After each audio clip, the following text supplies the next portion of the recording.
ओम श्री राम जय राम राम जय जय राम ओ श्री राम जय राम जय जय राम ओ श्री राम जय जय राम.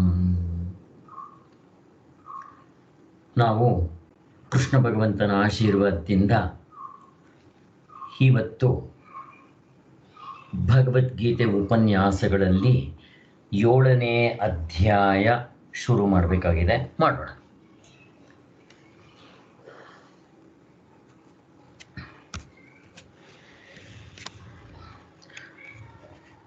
ಈ ಭಗವದ್ಗೀತೆ 6ನೇ ಅಧ್ಯಾಯವನ್ನು ಮುಗಿಸಿದ್ದಾಯಿತು. 6ನೇ ಅಧ್ಯಾಯದಲ್ಲಿ ಕೃಷ್ಣ ಭಗವಂತ ಉತ್ತಮಾಧಿಕಾರಿಗಳು ಮಾಡುವಂಥ ಸಾಧನೆ, ಧ್ಯಾನ, ಶ್ರವಣದಿಂದ ಆಗಲಿಲ್ಲ, ಮನನದಿಂದ ಆಗಲಿಲ್ಲ, ಮತ್ತೆ ಧ್ಯಾನದಿಂದ ಹೇಗೆ ಮಾಡಬೇಕು ಅಂತ ತೋರಿಸ್ತಾ. ಆದರೂ ಕೂಡ ನಾವು ಮುಕ್ತರಾಗಕ್ಕಾಗಲಿಲ್ಲ. ನಮಗೆ ಧ್ಯಾನ ಮಾಡೋದಕ್ಕೆ ಎಷ್ಟು ಕಷ್ಟ ಇದೆ ಅಂತ ಗೊತ್ತಾಯಿತು. ಆದರೆ ನಾವು ಪ್ರಯತ್ನವನ್ನು ಬಿಡಬಾರ್ದು ಅನ್ನೋದು ಗೊತ್ತಾಯಿತು. ಕೃಷ್ಣ ಭಗವಂತನಿಗೂ ಗೊತ್ತು ಈ ಒಂದು ದಾರಿ ಎಷ್ಟು ಕಷ್ಟವಾಗಿದೆ ಅಂತಂದರೆ, ಕತ್ತಿಯ ಹಂಚಿನ ಮೇಲೆ ನಡೆದಷ್ಟು ಕಷ್ಟ ಇರುತ್ತೆ ಆಧ್ಯಾತ್ಮ ಮಾರ್ಗ ಅನ್ನೋದು ಅಂತ ಹೇಳಿದ್ರು. ಸ್ಟಾರ್ಟಿಂಗ್ನಲ್ಲಿ ಗೊತ್ತಾಗಲ್ಲ, ಕೊನೆಯಲ್ಲಿ ಪರೀಕ್ಷೆಗಳು ಬರುತ್ತೆ. ಅದನ್ನು ನಾವು ಫೇಸ್ ಮಾಡ್ಕೊಂಡು ಬರಬೇಕು. ಆದರೂ ಯಾರು ಹೆದರ್ಕೋಬೇಕಾಗಿಲ್ಲ. ಆ ಪರೀಕ್ಷೆಗಳು ಕೂಡ ಆ ಪರಮಾತ್ಮ ಕೊಡ್ತಾನೆ. ಆ ಪರೀಕ್ಷೆಗಳನ್ನ ಅನುಭವಿಸೋವಾಗಲೂ ಕೂಡ ಆನಂದವಾಗಿರುತ್ತೆ.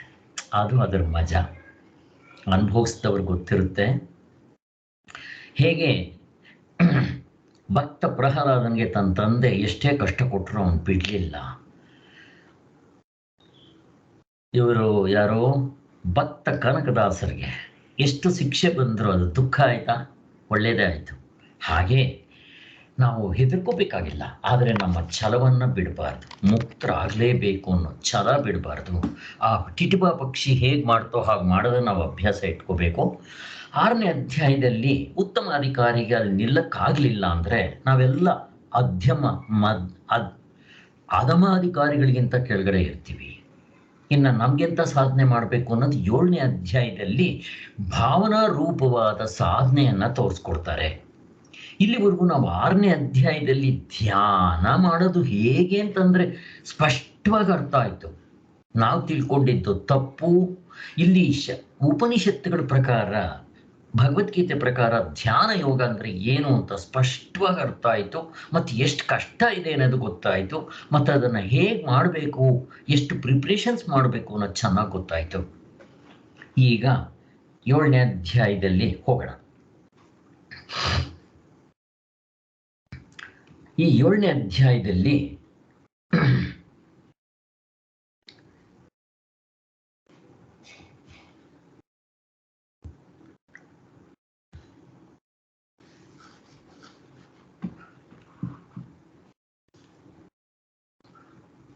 ಇದೆಲ್ಲ ಆಗಿದೆ.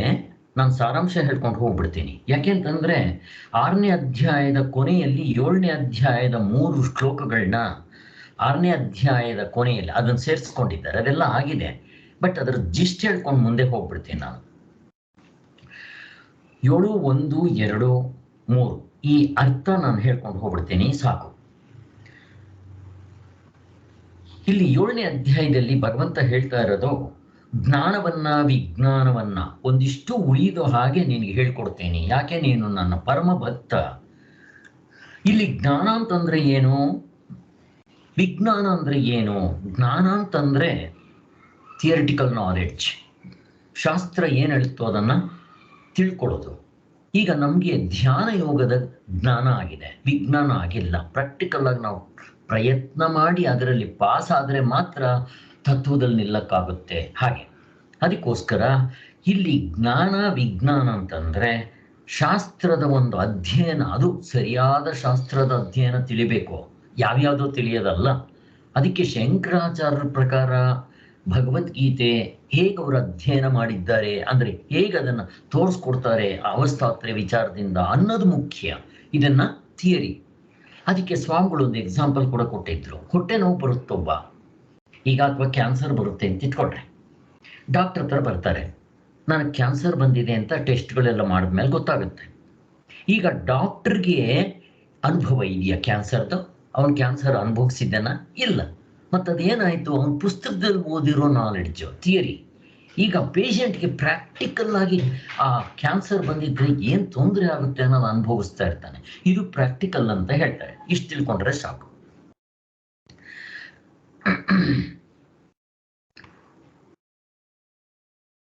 ಹಾಗಾದ್ರೆ ವಿಜ್ಞಾನ ಅಂದ್ರೆ ಏನು? ಅಂದ್ರೆ ತತ್ವದಲ್ಲಿ ನಿಲ್ಲೋದು ಅಂದ್ರೆ ಏನು? ಅಂದ್ರೆ ನಾವು ಪ್ರಪಂಚದಲ್ಲಿ ಎಷ್ಟೊಂದು ವಸ್ತುಗಳಿದೆ, ಆ ಎಲ್ಲ ವಸ್ತುಗಳನ್ನು ಎಲ್ಲವನ್ನೂ ತಿಳಿದುಕೊಳ್ಳೋದಕ್ಕೆ ಸಾಧ್ಯವ ಆಗೋದಿಲ್ಲ. ಯಾಕೆಂದ್ರೆ ಒಬ್ಬ ಸೈಂಟಿಸ್ಟ್ ಹೇಳಿದ್ದಾನೆ, ನಾವು ಎಷ್ಟೇ ತಿಳ್ಕೊಂಡ್ರೂ ಕೂಡ ಪೂರ್ತಿ ತಿಳ್ಕೊಂಡ್ವಿ ಅಂತ ಹೇಳೋದಕ್ಕೆ ಸಾಧ್ಯವೇ ಇಲ್ಲ ಅಂತ ಹೇಳಿದ್ದಾನೆ ಸೈಂಟಿಸ್ಟ್.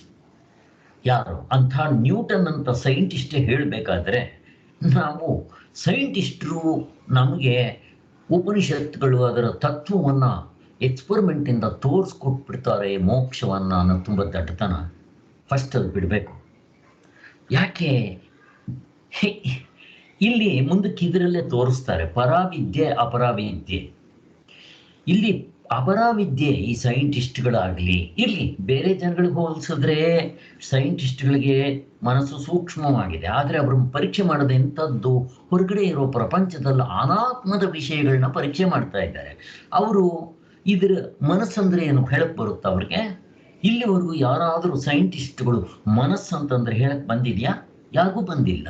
ಮನಸ್ಸು, ಬುದ್ಧಿ, ಚಿತ್ತ, ಅಹಂಕಾರ, ಇದು ವೇದಾಂತ ಒಂದು ಬಿಟ್ಟು, ಋಷಿಮುನಿಗಳು ಬಿಟ್ಟು ಇದರ ಡೀಟೇಲ್ ಡಿಸ್ಕ್ರಿಪ್ಷನ್ ಬೇರೆಯವ್ರಿಗೆ ಯಾರಿಗೂ ಹೇಳೋಕ್ಕಾಗಿಲ್ಲ. ಮತ್ತು ಇನ್ಸ್ಟ್ರೂಮೆಂಟ್ಸ್ ಇಂದ ಅದನ್ನು ಮೆಜರ್ ಮಾಡೋಕ್ಕಾಗೋದೂ ಇಲ್ಲ. ಇಷ್ಟೆಲ್ಲ ಗೊತ್ತಾಗಿದೆ. ಆದ್ದರಿಂದ ಯಾವುದು ಒಂದನ್ನು ತಿಳಿದ್ರೆ ಎಲ್ಲವನ್ನೂ ತಿಳಿದಂಗಾಗುತ್ತೋ ಅದನ್ನು ತಿಳಿಯೋದಕ್ಕೆ ಪ್ರಯತ್ನ ಮಾಡಬೇಕು. ಹಾಗಂತಂದ್ರೆ ಬ್ರಹ್ಮಜ್ಞಾನಿಗೆ ಏರೋಪ್ಲೇನ್ ಬಿಡಕ್ ಬರುತ್ತಾ, ಕಾರ್ ಬಿಡಕ್ ಬರುತ್ತಾ, ರಿಪೇರಿ ಮಾಡಕ್ ಬರುತ್ತಾ, ವಾಚ್, ಹಿಂಗೆ ಕೇಳಬಾರ್ದು. ಅದಲ್ಲ ಅರ್ಥ. ಯಾವುದು ಒಂದನ್ನು ತಿಳಿದ್ರೆ ಎಲ್ಲವನ್ನೂ ತಿಳಿದಂಗಾಗುತ್ತೆ ಅಂತ ಆ ತತ್ವಮಸಿ ಶ್ವೇತುಗೆ ಅವ್ರ ತಂದೆ ಕೇಳಿದ್ನಲ್ಲ, ಮಡಕೆ, ಗುಡ್ಕೆ, ಶಾವ, ಮಣ್ಣು, ಅದನ್ನು ಅರ್ಥ ಮಾಡ್ಕೊಳ್ರಿ. ಹೀಗೆ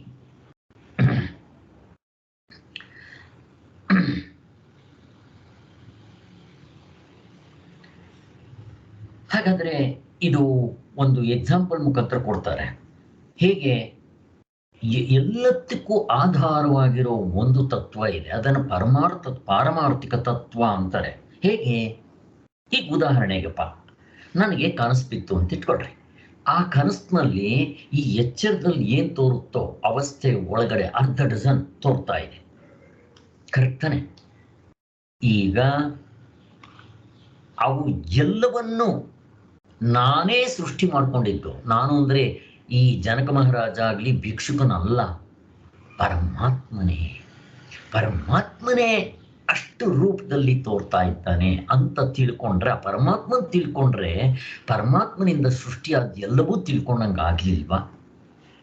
ಈಗ ಒಡವೆಗಳು ಬೇಕಾದಷ್ಟಿದೆ, ಎಲ್ಲವೂ ಚಿನ್ನ ಅಂತ ಗೊತ್ತಾದ ಮೇಲೆ ಆ ಒಡವೆಗಳ ಡೀಟೇಲ್ ಡಿಸ್ಕ್ರಿಪ್ಷನ್ ಕಟ್ಕೊಂಡು ಏನಾಗಬೇಕು? ಅವು ವಾಚಾರಂಭಣ ವಿಕಾರೋ ಹಾಗೆ ನಮಗೆ ಸ್ಪಷ್ಟವಾಗಿ ತೋರಿಸ್ಕೊಟ್ರು. ಪರಮಾರ್ಥ ಒಂದೇ ನಿಜವಾಗ್ಲೂ ತಿಳ್ಕೊಳ್ಬೇಕಾಗಿರೋ ವಸ್ತು ಪ್ರಪಂಚದಲ್ಲಿ ಅನ್ನೋದು ಮನದಟ್ಟು ಮಾಡಿಕೊಟ್ರು. ಅದು ಗೊತ್ತಾಯ್ತು ಇವಾಗ ನಮಗೆ.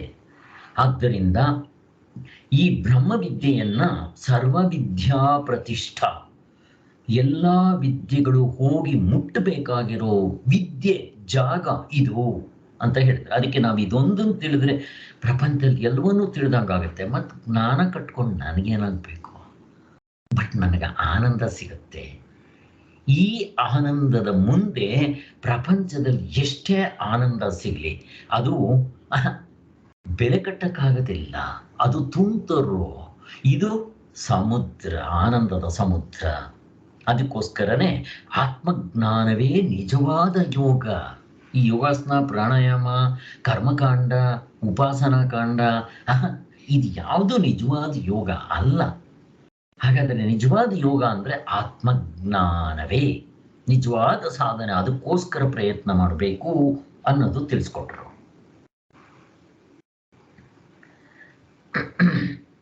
ಮತ್ತೆ ನಾವು ತಿಳ್ಕೊಳ್ಳೋ ಒಂದು ಪರಮಾರ್ಥ ಸ್ವರೂಪ ನನಗೆ ಮಾತ್ರ ಮೀಸಲಲ್ಲ, ಅದು ಎಲ್ಲರಲ್ಲೂ ಸಮವಾಗಿದೆ, ಈಕ್ವಲಿಬ್ರಿಯಂ ಆಗಿದೆ. ಅಂದರೆ ನನ್ನಲ್ಲಿ ಯಾವ ಪರಮಾತ್ಮನಿದ್ದಾನೋ ಅದೇ ಪರಮಾತ್ಮನು ಕೃಷ್ಣನಲ್ಲಿ, ರಾಮನಲ್ಲಿ, ಅವತಾರ ಪುರುಷರಲ್ಲಿ, ಮುಕ್ತರಾದವರಲ್ಲಿ, ಕೀಳಾದ ವಾಲ್ಮೀಕಿ ಮತ್ತೆ ಕೆಟ್ಟವರಾದ ಈ ಇವರು ವೀರಪ್ಪ ಅಂಥವರಲ್ಲೂ ಅದೇ ಆತ್ಮ ಇರೋದು. ಅಲ್ಲಿ ಏರುಪೇರಿಲ್ಲ. ಯಾವಾಗ ಈ ತತ್ವವನ್ನು ತಿಳ್ಕೊಂಡ್ರೆ ಕಾಂಪಿಟೇಷನ್ ಎಲ್ಲಿದೆ ಸ್ವಾಮಿ? ಇದಕ್ಕೋಸ್ಕರ ನಾವು ಜಗಳಾಡೋದು ಎಲ್ಲಿ ಬಂತು? ಇಲ್ಲಿ ಹೊರಗಡೆ ಜಗಳ ಆಡ್ತೀವಿ. ನಿನಗೆ ಆಸ್ತಿ ಇದೆ, ನೀನು ಬುದ್ಧಿವಂತ, ನೀನು ಸುಂದರ, ಹೀಗೆಲ್ಲ ಜಗಳ ಆಡ್ಬೋದು. ಯಾಕೆ? ಇದು ವಾಚಾರಂಭಣ ವಿಕಾರ. ಇದನ್ನು ಹಿಡ್ಕೊಂಡು ನಾವು ಜಗಳ ಆಡಿದ್ರೆ ಅದಕ್ಕೆ ಬೆಲೆ ಇದೆಯಾ? ಮಕ್ಕಳ ಆಟ ಅಂತಾರೆ. ಆದ್ರಿಂದ ನಿನ್ನ ಹಿಂತಡಿಕೆ, ನನ್ನ ಹಿಂತಡಿಕೆ ನೋಡ್ಕೊ, ಒಂದೇ. ಅದೇ ನಮ್ಮ ನಿಜ ಸ್ವರೂಪ. ಈ ಅವಸ್ಥೆಗಳು ಬಂದು ಹೋಗ್ಬೋದು, ಅದು ಯಾವಾಗಲೂ ಶಾಶ್ವತವಾಗಿರೋದು ಅನ್ನೋದನ್ನು ತೋರಿಸ್ಕೊಡ್ತಾರಲ್ವ, ಅದರಲ್ಲಿ ಏನು ವ್ಯತ್ಯಾಸ ಇದೆ ಹೇಳ್ರಿ? ಆದರೆ ಎಲ್ಲರೂ ಅದನ್ನು ತಿಳ್ಕೋಬೇಕಾದ್ರೆ ಅದು ಮೊದಲೇ ಸ್ವತಃ ಸಿದ್ಧವಾಗಿದೆ. ನಮ್ಮ ಅಂತಃಕರಣವನ್ನು ಶುದ್ಧಿ ಮಾಡ್ಕೋಬೇಕು. ಆಗ ಈ ಯಮ ನಿಯಮಗಳು, ಸುಳ್ಳು ಹೇಳದೆ ಇರೋದು, ಮೋಸ, ವಂಚನೆ, ಕಪಟ, ಯಾಕೆ ಅಂದರೆ ಆತ್ಮನು ನಿತ್ಯ ಶುದ್ಧ ಬುದ್ಧ ಮುಕ್ತ ಸ್ವರೂಪನ ಆಗಿರೋದ್ರಿಂದ ಇದು ಮನಸ್ಸಿನಿಂದ ತಿಳ್ಕೊಂತೀವಿ ಅಂತಲ್ಲ, ಮನಸ್ಸು ಅಷ್ಟು ಶುದ್ಧವಾದರೆ ಮನಸ್ಸು ತನ್ನ ತನುವನ್ನು ಬಿಟ್ಟು ನಿಜವಾದ ನಮ್ಮ ಆತ್ಮಸ್ವರೂಪದನ್ನ ಅಲ್ಲಿ ತತ್ವದಲ್ಲಿ ನಿಲ್ಲೋದಕ್ಕೆ ಸಾಧ್ಯ ಆಗುತ್ತೆ ಅನ್ನೋ ದೃಷ್ಟಿಯಿಂದ ಇಲ್ಲಿ ಕಾಂಪಿಟೇಷನ್ ಎಲ್ಲಿದೆ ಸ್ವಾಮಿ?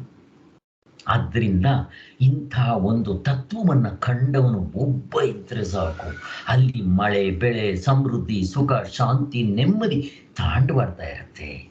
ಮತ್ತೆ ಅದಕ್ಕೆಲ್ಲರೂ ಪ್ರಯತ್ನ ಮಾಡಬೇಕಾಗಿರೋದು ಮನುಷ್ಯನಾಗಿರೋ ಒಂದು ಕರ್ತವ್ಯ. ಮನುಷ್ಯನಿಗೆ ಬಿಟ್ಟರೆ ಮತ್ತೆ ಯಾರಿಗೂ ಸಾಧ್ಯ ಇಲ್ಲ ಅಂತ ಕಳಕಳಿಯಿಂದ ನಮಗೆ ಭಗವದ್ಗೀತೆಯಲ್ಲಿ ಇಲ್ಲಿವರೆಗೂ ಹೇಳ್ಕೊಂಡ್ ಬಂದಿದ್ದಾರೆ.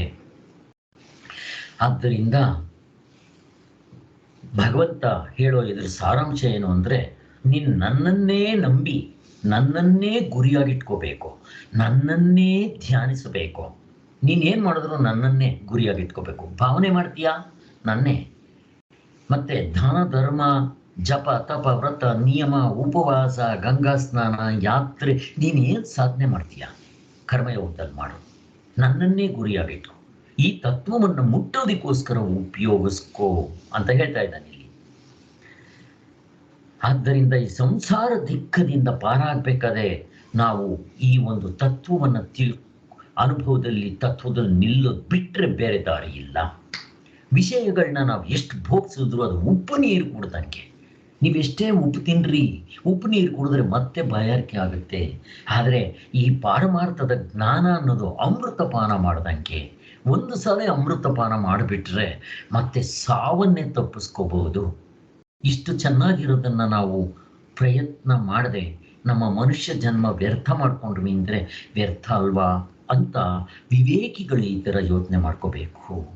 ಇಲ್ಲಿಗೆ ಅಲ್ಲಿ 7ನೇ ಮಂತ್ರದಲ್ಲಿ ಹೇಳಿದ 1 ರಿಂದ 3 ಮಂತ್ರಗಳ ಸಾರಾಂಶ, 2 ಮಂತ್ರಗಳ ಸಾರಾಂಶ ಆಯಿತು.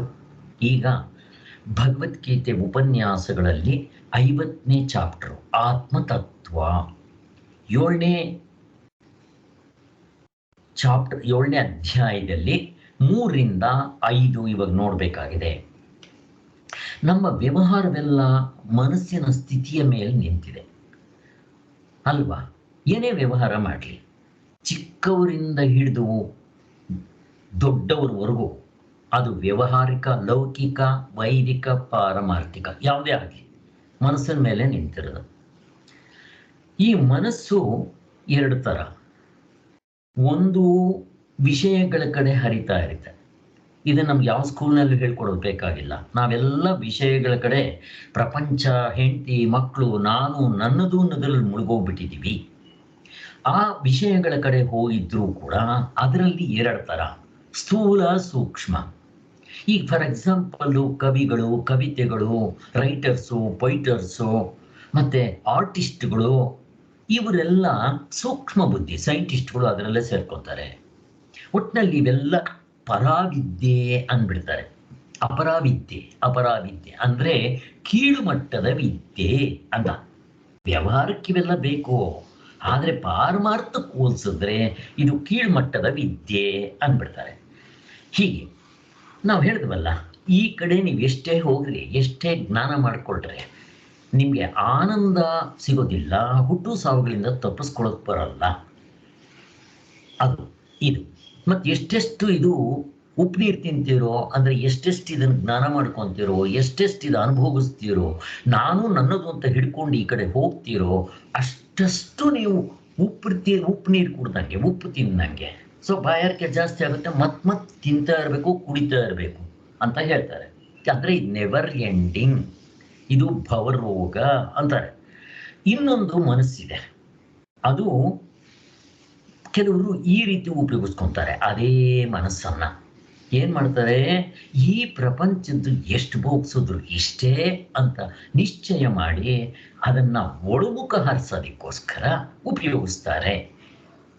ಮತ್ತೆ ನಮಗೆ ಶಾಸ್ತ್ರಜ್ಞರು, ಆತ್ಮಚಿಂತಕರು, ಮುಕ್ತರಾದವರು ನಮಗೆ ಈ ಆತ್ಮತತ್ವವನ್ನು ತಿಳ್ಕೊಳ್ರಿ ಅಂತ ಹೇಳ್ಕೊಡ್ತಾರೆ. ಕೆಲವರು ಆ ಕಡೆ ಒಲವನ್ನು ಒಲಿಸ್ತಾರೆ. ಸೊ ಇವರಿಬ್ಬರಿಗೂ ಇಷ್ಟು ವ್ಯತ್ಯಾಸ ಇದೆ. ಇಬ್ರು ಮನಸ್ಸನ್ನೇ ಉಪಯೋಗಿಸ್ಬೇಕಾಗಿರೋದು. ಎರಡು ಕಡೆ ಮಾತ್ರ ಅಲ್ಲ, ಮೂರು ಕಡೆ. ಲೌಕಿಕ, ವೈದಿಕ, ಪಾರಮಾರ್ಥಿಕ. ಪಾರಮಾರ್ಥಿಕ ಅಂದ್ರೆ ಮೋಕ್ಷ, ಲೌಕಿಕ ಅಂದ್ರೆ ರೋಟಿ ಕಪಡ ಮಕಾನ್, ವೈದಿಕ ಅಂತಂದ್ರೆ ಸ್ವರ್ಗ ನರ್ಕಾದಿಗಳಿಗೆ ಅಂತ. ಕೆಲವರು ಇಲ್ಲಿ ಪುಣ್ಯ ಎಲ್ಲ ಮಾಡ್ತಾರೆ. ಯಾಕೆ ಅಂತಂದ್ರೆ ನನಗೆ ಸ್ವರ್ಗಲೋಕ ಸಿಗ್ಲಿ ಅಂತ. ಈ ಲೋಕದಲ್ಲಿ ಪರಲೋಕದಲ್ಲಿ ಆಸಕ್ತಿ ಇರೋರು. ಇನ್ನು ಪಾರಮಾರ್ಥಿಕ ಅಂತಂದ್ರೆ ಇವು ಎರಡರಲ್ಲೂ ವಿರಕ್ತಿ ಬಂದು ನನಗೆ ಈ ಕಡೆ ಈ ಲೋಕವೂ ಬೇಡ, ಪರಲೋಕವೂ ಬೇಡ ಅಂತ ವಿರಕ್ತಿ ಬಂದು ಈ ಕಡೆ ಬಂದವರು ಪಾರಮಾರ್ಥಿಕ. ಅವ್ರ ಜೀವನ ಮೋಕ್ಷವೇ ಬೇಕು ಅಂತ ಹೇಳೋರು ಅಂತ ಹೇಳ್ತಾ ಇದ್ದಾರೆ. ಇಲ್ಲಿ ಪ್ರಸ್ಥಾನತ್ರಯ ಭಾಷ್ಯ ಹೇಳಕ್ ಬಂದಿರೋದು ಈ ಮೋಕ್ಷವನ್ನ ತಿಳಿಸ್ಕೊಡೋದಕ್ಕೆ. ಅದಕ್ಕೋಸ್ಕರನೇ ನಾವು ಇದನ್ನು ಸರಿಯಾಗಿ ಅರ್ಥ ಮಾಡಿಕೊಂಡು ಇದನ್ನು ಪಡೆಯೋದಕ್ಕೆ ನಾವು ಜಿಜ್ಞಾಸೆ ಮಾಡಬೇಕು. ಬಟ್ ನಮ್ಗೆ ಆಸೆ ಬರಬೇಕು. ಇಲ್ದಿದ್ರೆ ಎಷ್ಟು ಜನ್ಮಗಳು ಇವುಗಳನ್ನ ಕೇಳಿದ್ರು ನನಗೆ ಮೋಕ್ಷದಲ್ಲಿ ಆಸೆ ಬರಲಿಲ್ಲ ಅಂದರೆ ಉಪಯೋಗ ಇಲ್ಲ. ಬಟ್ ಲಾಭ ಆಗಿರುತ್ತೆ, ಅದ್ರ ಬಗ್ಗೆ ಚಿಂತೆ ಮಾಡಬೇಡಿ, ವೇಸ್ಟ್ ಅಂತೂ ಆಗೋದಿಲ್ಲ. ಆದರೆ ನಾವು ಆ ಆಸೆ ಬರೋ ಹಾಗೆ ಮಾಡಬೇಕು. ಅದಕ್ಕೆ ಜಿಜ್ಞಾಸೆ ಅಂತಾರೆ. ಆದ್ದರಿಂದ ಅವರು ಆತ್ಮಚಿಂತನೆಯನ್ನು ತಿಳ್ಕೊಂಡು ಆತ್ಮತತ್ವವನ್ನು ಕಾಣುವುದರಲ್ಲಿಯೇ ಅವರ ಜೀವನವನ್ನು ಮೀಸಲಾಗಿಡ್ತಾರೆ. ಎಷ್ಟು ಆಸೆ ಇಡ್ತಾರೆ ಅಂತಂದ್ರೆ, ಈ ಲೌಕಿಕರು, ಪ್ರಪಂಚಿಕರು ಪ್ರಪಂಚದಲ್ಲಿ ಎಷ್ಟು ಆಸಕ್ತಿ ಇಟ್ಟಿರ್ತಾರೋ ಅದಕ್ಕಿಂತ ಹೆಚ್ಚಿನ ಆಸಕ್ತಿ ಪರಮಾತ್ಮನಲ್ಲಿಟ್ಟು ಸಾಧನೆಗಳು ಮಾಡೋದಕ್ಕೆ ಪ್ರಯತ್ನ ಮಾಡ್ತಾರೆ.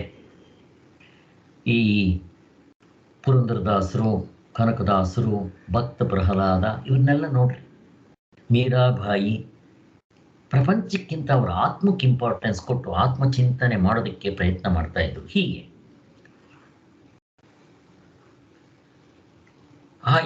ಈ ರೀತಿ ಏಕಾಗ್ರವಾಗಿ ಆತ್ಮನ್ನೇ ಕುರಿತು ಚಿಂತನೆ ಮಾಡೋದನ್ನೇ 6ನೇ ಅಧ್ಯಾಯದಲ್ಲಿ ನಾವು ಧ್ಯಾನ ಯೋಗ ಅಂತ ಹೇಳಿದ್ದು. ಆದರೆ ಈ ತತ್ವಜ್ಞಾನಿ ಯಾರು ಉಂಟಾಗೋದೋ ಅವ್ರೇನು ಹೊಸದಾಗಿ ತಿಳ್ಕೋಬೇಕಾದ ಏನಿಲ್ಲ. ಯಾವುದು ಪಡಿಬೇಕು ಅದು ಪಡೆದು ಬಿಟ್ಟಿರ್ತಾರೆ. ಆದರೆ ಯಾರು ಜ್ಞಾನಿಗಳಾಗ್ಬಿಟ್ಟಿರ್ತಾರೋ ಅವ್ರು ಕೃತಕೃತ್ಯರು, ಮತ್ತು ಅವ್ರೇನು ಮಾಡಬೇಕಾಗಿಲ್ಲ. ಆದರೆ ಯಾರು ನಮ್ಗಿನ್ನೂ 6ನೇ ಅಧ್ಯಾಯದಲ್ಲಿ ಮೋಕ್ಷ ಆಗ್ಲಿಲ್ಲಪ್ಪ, ಏನ್ ಮಾಡ್ಬೇಕು ಇವಾಗ ಅಂತ ಪ್ರಶ್ನೆ. ಯಾರು ಜ್ಞಾನಕ್ಕೆ ಪ್ರಯತ್ನ ಮಾಡ್ತಾ ಇರ್ತಾರೋ ಅವ್ರಿಗೆಲ್ಲ ಈ ಜ್ಞಾನ ಸಿಗುತ್ತೆ ಅನ್ನೋ ಗ್ಯಾರಂಟಿ ಏನಿಲ್ಲ. ಆದರೆ ಪ್ರಯತ್ನ ಮಾಡೋರು ತುಂಬ ಕಡಿಮೆ. ನನಗೆ ಮೋಕ್ಷವೇ ಬೇಕು ಅಂತ ಪ್ರಯತ್ನ ಮಾಡ್ತಾ ಇರೋರು ತುಂಬ ಕಡಿಮೆ. ಆ ತುಂಬ ಕಡಿಮೆ ಇರೋರಲ್ಲಿ ಕೋಟಿಗಟ್ಟಲೆ ಇದ್ದಾರೆ ಅಂತ ಇಟ್ಕೊಳ್ರಿ. ಅದರಲ್ಲಿ ಈ ವಿಚಾರಗಳನ್ನ ಸರಿಯಾಗಿ ತಿಳ್ಕೊಂಡು ನನಗೆ ಮೋಕ್ಷವೇ ಬೇಕು ಅಂತ ಹೇಳ್ತಾರೆ ಎಲ್ರೂ, ಈ ಕೋಟಿಗಟ್ಟಲೆ ಜನ. ಅವರಲ್ಲಿ ಸರಿಯಾದ ಸಾಧನೆ ಮಾಡೋರು ಎಲ್ಲೋ ಒಬ್ಬ. ಈ ರೀತಿ ಸರಿಯಾಗಿ ಸಾಧನೆ ಮಾಡೋರಲ್ಲಿ ಮುಕ್ತನಾದವನು ಎಲ್ಲೋ ಒಬ್ಬ. ಹೇಗಿದೆ ನೋಡ್ರಿ ಆ ರೇರ್ ಮುಕ್ತನಾಗೋದು ಅಂತ. ಇದಕ್ಕೆ ಆ ಬುದ್ಧ ಒಂದು ಎಕ್ಸಾಂಪಲ್ ಕೊಟ್ಟಿದ್ನಲ್ಲ, ಜ್ಞಾಪಕ ಮಾಡ್ಕೊಳ್ರಿ. ಆ ಒಂದು ಪ್ರಾಣಿ ನೀರಿನ ಕೆಳಗಡೆ ಇರುತ್ತಂತೆ. ಅದು ಕೋಟಿ ವರ್ಷಗಳಿಗೆ ಒಂದ್ಸಾರಿ ಮೇಲಕ್ಕೆ ಬರುತ್ತಂತೆ. ಮೇಲಕ್ಕೆ ಬಂದಾಗ ಆ ಸಮುದ್ರದ ಮೇಲೆ ಒಂದು ಹಡಗು ಹೋಗ್ತಾ ಇರುತ್ತಂತೆ. ಇವೆರಡು ಕೋಯಿನ್ಸೈಡ್ ಆಗಬೇಕು. ಆ ಹಡಗು ಹೋಗ್ತಾ ಇದ್ದಾಗ ಆ ಹಡಗಿನಲ್ಲಿ ಗಾಳಿ ಬಿರುಗಾಳಿ ಬಂದು ಒಂದು ತೂತಾಗಿರುತ್ತಂತೆ. ಆ ತೂತ್ನಲ್ಲಿ ಈಗ ಕೋಟಿ ವರ್ಷಕ್ಕೆ ಒಂದ್ಸಾರಿ ಇದು ಮೇಲಕ್ಕೆ ಬರಬೇಕು. ಇದು ಮೇಲಕ್ಕೆ ಬಂದಾಗ ಜೋರಾಗಿ ಬಿರುಗಾಳಿ ಬಂದು ಆ ಹಡಗ ಆ ಕಡೆ ಹೋಗ್ತಾ ಇದ್ರೆ ಅದರಲ್ಲೊಂದು ತೂತಾಗಿರಬೇಕು. ಆ ತೂತ್ನಲ್ಲಿ ಈ ಒಂದು ಪ್ರಾಣಿ ತನ್ನ ಮುಖವನ್ನು ಸಿಕ್ಸ್ಬೇಕು. ಎಷ್ಟು ರೇರ್ ಆಗಿದೆಯಲ್ಲ. ಹಾಗೆ ಇಷ್ಟೆಲ್ಲ ಸಾಧನೆ ಮಾಡಿದ್ರು ಮುಕ್ತರಾದವರು ಕಶ್ಚಿತ್ತೀರ ಯಾವನೋ ಒಬ್ಬ. ನಾನು ಹೇಳೋದಲ್ಲ, ಭಗವದ್ಗೀತೆಯಲ್ಲಿ ಕೃಷ್ಣ ಭಗವಂತ ಹೇಳೋದು ಕೂಡ ಹಾಗೆ. ಹಾಗಾದರೆ ಇಷ್ಟು ಕಷ್ಟವಾಗಿರೋದನ್ನು ನಾವು ಯಾಕೆ ಪ್ರಯತ್ನ ಮಾಡಬೇಕು ಅಂತ ನಾವು ಇದಕ್ಕೆ ನಿರಾಶರಾಗಬೇಕಾಗಿಲ್ಲ. ಮತ್ತು ಅದರ ಜೊತೆಗೆ ಷಡಕ್ಷರ ಕವಿ ಕೂಡ ಎಷ್ಟು ಕಷ್ಟ ಅನ್ನೋದನ್ನು ಹೇಳಿದ್ದಾನೆ. ಮೋಕ್ಷ ಅಲ್ಲ, ಅವ್ರು ಹೇಳಿದ್ದು ಈ ಕವಿತೆ ಬರೆಯೋದು ಎಷ್ಟು ಕಷ್ಟ ಇರುತ್ತೆ. ಇವಾಗ ಕವಿತೆ ಎಷ್ಟು ಜನಕ್ಕೆ ಬರೆಯೋಕ್ಕೆ ಬರುತ್ತಪ್ಪ? ಬರೋದಿಲ್ಲ. ಇರಲಿ, ಆ ಕವಿತೆ ಬರಿಬೇಕಾದ್ರೆ ಆ ಕವಿತೆ ಅನ್ನೋ ರೋಹಣ ಪರ್ವತವನ್ನು ಎಷ್ಟು ಜನ ಹತ್ತುತ್ತಾರೆ? ಹತ್ತೋದಕ್ಕೆ ಆಗೋದಿಲ್ಲ. ಆ ಹತ್ತದ ಮೇಲೆ ಅಂಥದ್ರಲ್ಲಿ ಯಾವನೋ ಒಬ್ಬ ಬರಿಬೇಕಾದ್ರೆ. ಹಾಗೆ ಈ ಆತ್ಮಜ್ಞಾನ ವಿಷಯದಲ್ಲಿ ಇನ್ನೂ ಚೆನ್ನಾಗಿ ಹೊಂದುತ್ತೆ ಅಂತ ಹೇಳ್ತಾರೆ. ಈ ಆತ್ಮನ ವಿಷಯವಾಗಿ ಶ್ರವಣ ಮಾಡುವುದಕ್ಕೆ ಅನೇಕರಿಗೆ ಪುಣ್ಯನೇ ಇರಲ್ಲ. ಅದಕ್ಕೆ ನಾನು ಹೇಳಿದ್ದು, ಎಷ್ಟು ಜನ್ಮದ ಏನು ಹಿಂದಿನ ಜನ್ಮಗಳಲ್ಲಿ ನಾವು ಪುಣ್ಯ ಮಾಡಿದ್ವು ಗೊತ್ತಿಲ್ಲ. ಸಾಕ್ಷಾತ್ ಶಂಕರರು ಹೇಳಿದ ಶುದ್ಧವಾದ ಈ ಭಗವದ್ಗೀತೆಯನ್ನು ನಾವು ಅಧ್ಯಯನ ಮಾಡ್ತಾ ಇದ್ದೀವಲ್ಲ, ಎಷ್ಟು ಜನ್ಮದ ಪುಣ್ಯನೋ ನನಗೆ ಗೊತ್ತಿಲ್ಲ. ಇದು ನಮಗೆ ಗೊತ್ತಾಗೋದಿಲ್ಲ. ಈಗ ನೋಡ್ರಿ, ಪ್ರಪಂಚದಲ್ಲಿ ಎಷ್ಟೊಂದು ಜನ ಇರ್ತಾರೆ. ಎಷ್ಟೊಂದು ಜನಕ್ಕೆ ಇದು ಸಿಗುತ್ತಾ? ಅವಕಾಶ ಇದ್ರೂ ಸಿಗೋದಿಲ್ಲ. ಸಿಕ್ಕಿದ್ರೆ ಏನೋ ಹೇಳ್ತಾರೆ, ಇದನ್ನು ಕೇಳಿ ಏನು ಮಾಡಬೇಕು ಅಂತ ಅನಿಸುತ್ತೆ. ಹಾಗಿರುತ್ತೆ. ಆದ್ದರಿಂದ ಹೀಗೆಂದು ನಾವು ನಿರಾಶರಾಗಬೇಕಾಗಿಲ್ಲ. ನಾವು ಬಿಡದೆ ಪ್ರಯತ್ನ ಮಾಡ್ತಾ ಇರಬೇಕು. ಜ್ಞಾನಕ್ಕಾಗಿ ಮರಳಿ ಮರಳಿ ಪ್ರಯತ್ನ ಮಾಡು ಅಂತ ಹೇಳಿದೆ. ಜ್ಞಾಪಕ ಇಟ್ಕೊಳ್ರಿ. ಟಿಟಿಬಾ ಪಕ್ಷಿದ 6ನೇ ಅಧ್ಯಾಯದಲ್ಲಿ ಏನು ಹೇಳಿದ್ರು ಜ್ಞಾಪಕ ಇಟ್ಕೊಳ್ರಿ, ಅದನ್ನು ಬಿಡಬಾರ್ದು. ಇಲ್ಲಿ ನಮಗೆ ಆ ಜಿಜ್ಞಾಸೆ ಇಂಪಾರ್ಟೆಂಟ್. ಏನಾದರೂ ಮಾಡಿ ನಾನು ಪಡಿತೀನಿ, ಪ್ರಾಣ ಹೋದರೂ ಸೇರಿ ಅಂತ ಬುದ್ಧ ಡಿಸೈಡ್ ಮಾಡಿದ್ನಲ್ಲ, ಭಕ್ತ ಪ್ರಹ್ಲಾದ ಡಿಸೈಡ್ ಮಾಡಿದ್ನಲ್ಲ, ಹಾಗೆ ನಾವು ಸಚ್ಚಿದಾನಂದ ಸರಸ್ವತಿ ಸ್ವಾಮಿಗಳು ಡಿಸೈಡ್ ಮಾಡಿದ್ರಲ್ಲ, ಭಗವತ್ಪಾದರು ಡಿಸೈಡ್ ಮಾಡಿದ್ರಲ್ಲ, ಹಾಗೆ ನಾವು ಮಾಡಿ ಸಾಧನೆ ಬೇಸರವಿಲ್ಲದೆ ಸತ್ಯ ಸಂಕಲ್ಪದಿಂದ, ದೃಢ ಸಂಕಲ್ಪದಿಂದ, ಬರೀ ಎರಡು ಸಂಕಲ್ಪ ಮಾಡಿಬಿಟ್ರೆ ಸಾಲದು, ನಮ್ಮ ಎಫರ್ಟು ಹಾಗೇ ಇರಬೇಕು ಅಂತ. ಅದರ ಜೊತೆಗೆ ತುಂಬ ಇಂಪಾರ್ಟೆಂಟ್ ಅಂದರೆ ಭಗವಂತನ ಆಶೀರ್ವಾದ ಬರಬೇಕು, ಗುರುಗಳ ಆಶೀರ್ವಾದ ಬರಬೇಕು. ಇದು ಈ ಜನ್ಮದಲ್ಲಿ ಸಂಪಾದನೆ ಮಾಡಬೇಕು ಅಥವಾ ಹಿಂದಿನ ಜನ್ಮದಲ್ಲಿ ಮಾಡಿರಬೇಕು. ಇಷ್ಟೊಂದು ಹೊಗಳಿರುವ ಈ ಜ್ಞಾನವನ್ನು ಬಹು ರಹಸ್ಯವಾಗಿ ಇಡ್ತಾರ. ಇದಕ್ಕೆ 7ನೇ ಅಧ್ಯಾಯದಲ್ಲಿ ಇದು ಗುಹ್ಯತಮವಾದ ವಿದ್ಯೆ ಅಂತ ಹೇಳ್ತಾರೆ. ಕೆಲವರು ಏನು ಮಾಡ್ತಾರೆ, ಓಹೋ ಈ ಭಗವದ್ಗೀತೆನ ಒಬ್ರಿಗೆ ಮಾತ್ರ ಯಾರಿಗೋ ಹೇಳೋದು, ಯಾರಿಗೂ ಹೇಳಬಾರ್ದು ಅಂತ. ಇದು ಬೇರೆ ನೋಡಿ, ನಿಜ. ಇವಾಗ ಬೈಬಲ್ ತಗೊಳ್ರಿ, ಮನೆಗೂ ಫ್ರೀಯಾಗಿ ಕೊಡ್ತಾರೆ. ಅವ್ರನ್ನ ಕನ್ವರ್ಟ್ ಮಾಡ್ತಾರೆ, ಕ್ಯಾಸ್ಟ್ನ ಕನ್ವರ್ಟ್ ಮಾಡಿ ಅವ್ರಿಗೆ ವಿದ್ಯಾಭ್ಯಾಸಕ್ಕೆ ಖರ್ಚುಗಳಿಗೆ ಎಲ್ಲದಕ್ಕೂ ಕೊಟ್ಟು, ಪಾಪ ಅವ್ರು ಹೊಟ್ಟೆಗಿರೋದಿಲ್ಲ, ಅವ್ರು ರೋಟಿ ಕಪಡ ಮಕ್ಕಳು ಏನು ಬೇಕಾದರೂ ಹೇಳಿದ್ರು ಕನ್ವರ್ಟ್ ಆಗ್ತಾರೆ ಅವರು. ಆ ಥರನ ಭಗವದ್ಗೀತೆ? ಎಲ್ಲಾದರೂ ಹಿಂದೂಗಳು ಆ ಥರ ಮಾಡ್ತಾರ? ಮಾಡೋದಿಲ್ಲ. ಇವ್ರ ಹತ್ರನೇ ದುಡ್ಡಿಲ್ಲ, ಇನ್ನು ಯಾರನ್ನ ಕನ್ವರ್ಟ್ ಮಾಡೋಕ್ಕೆ ಹೋಗ್ತಾರೆ? ಮುಸ್ಲಿಮ್ಸ್ ನೋಡ್ರಿ, ಚಾಕು ತೋರಿಸಿ ಬಾಕು ತೋರಿಸಿ ನೀನು ಕನ್ವರ್ಟ್ ಆಗದೆ ಇದನ್ನು ಕೊಂದಾಕ್ಬಿಡ್ತೀನಿ, ಇಲ್ಲ ನೀನು ಬಿಟ್ಟು ಹೋಗುವಂತ, ಹಿಂಗೆ ಬಿಟ್ಟು ಹೋಗೋದಕ್ಕೂ ಬಿಡೋದಿಲ್ಲ. ಅವ್ರನ್ನೂ ಕೊಂದಾಕೋದಕ್ಕೆ ಟ್ರೈ ಮಾಡ್ತಾರೆ. ಹಾಗಿದೆ ಲೆಕ್ಕಾಚಾರ. ಕಾಶ್ಮೀರ್ ಕಫೈಲ್ ಅಂತ ನೋಡ್ತೀವಲ್ಲ, ಇದು ನಿಜವಾಗ್ಲೂ ನಡೀತಾ ಇರೋದು.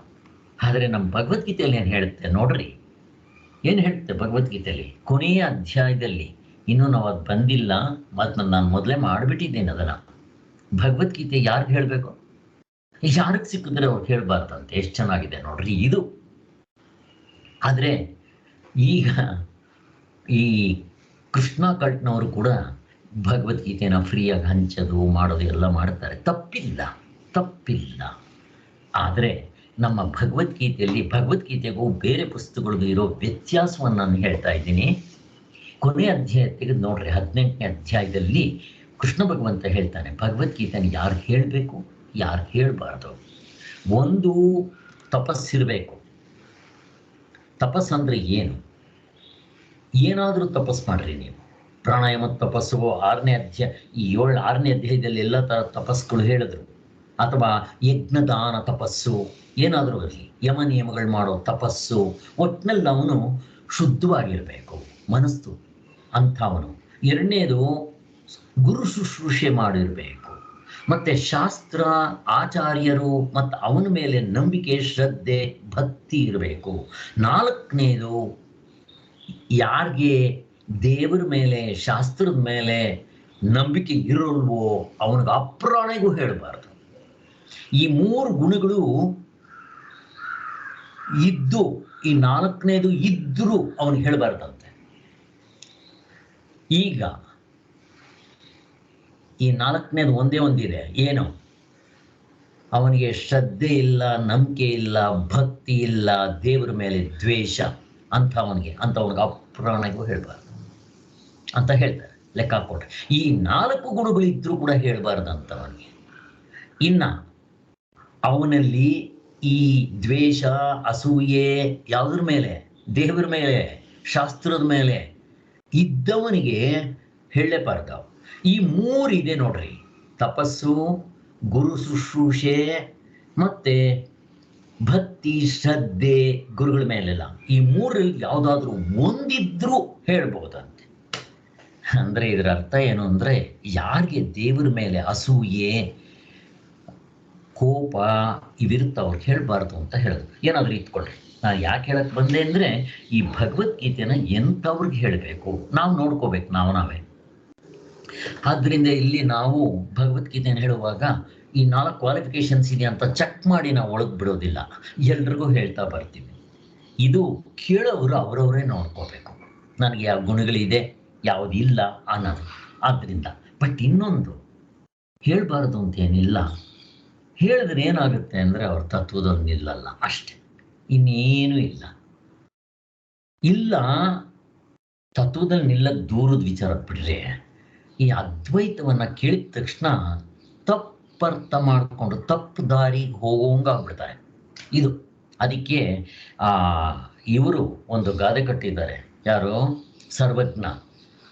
ಅದ್ವೈತವನ್ನ ಓದಿ ಅಧ್ವಾನವಾಗಿ ಉದ್ದನೆಯ ಮರವನ್ನ ಏರಿ ಜಾರಿ ಬಿದ್ದು ಸತ್ತಂತೆ ಸರ್ವಜ್ಞ ಅಂತ.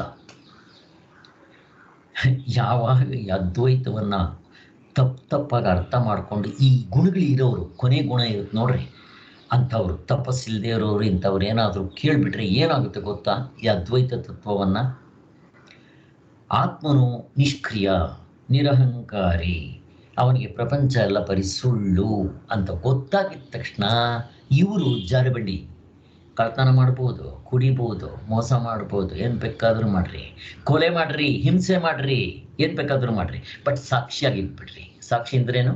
ಎಲ್ಲ ನಾನೇ ಎಲ್ಲ ನಾನು ನೋಡ್ತಾ ಇದ್ದೀನಿ ಅಷ್ಟೇ, ಮಾಡೋ ನಾನಲ್ಲ, ನಾನು ಸುಮ್ಮನೆ ಸಾಕ್ಷಿಯಾಗಿರ್ತೀನಿ ಅಂತ ಹಿಂಗೆ ಹೇಳಿ ಯದ್ವಾ ತತ್ವ ನಡ್ಕೊಳ್ಳೋಕೆ ಶುರು ಮಾಡಿಬಿಡ್ತಾರೆ.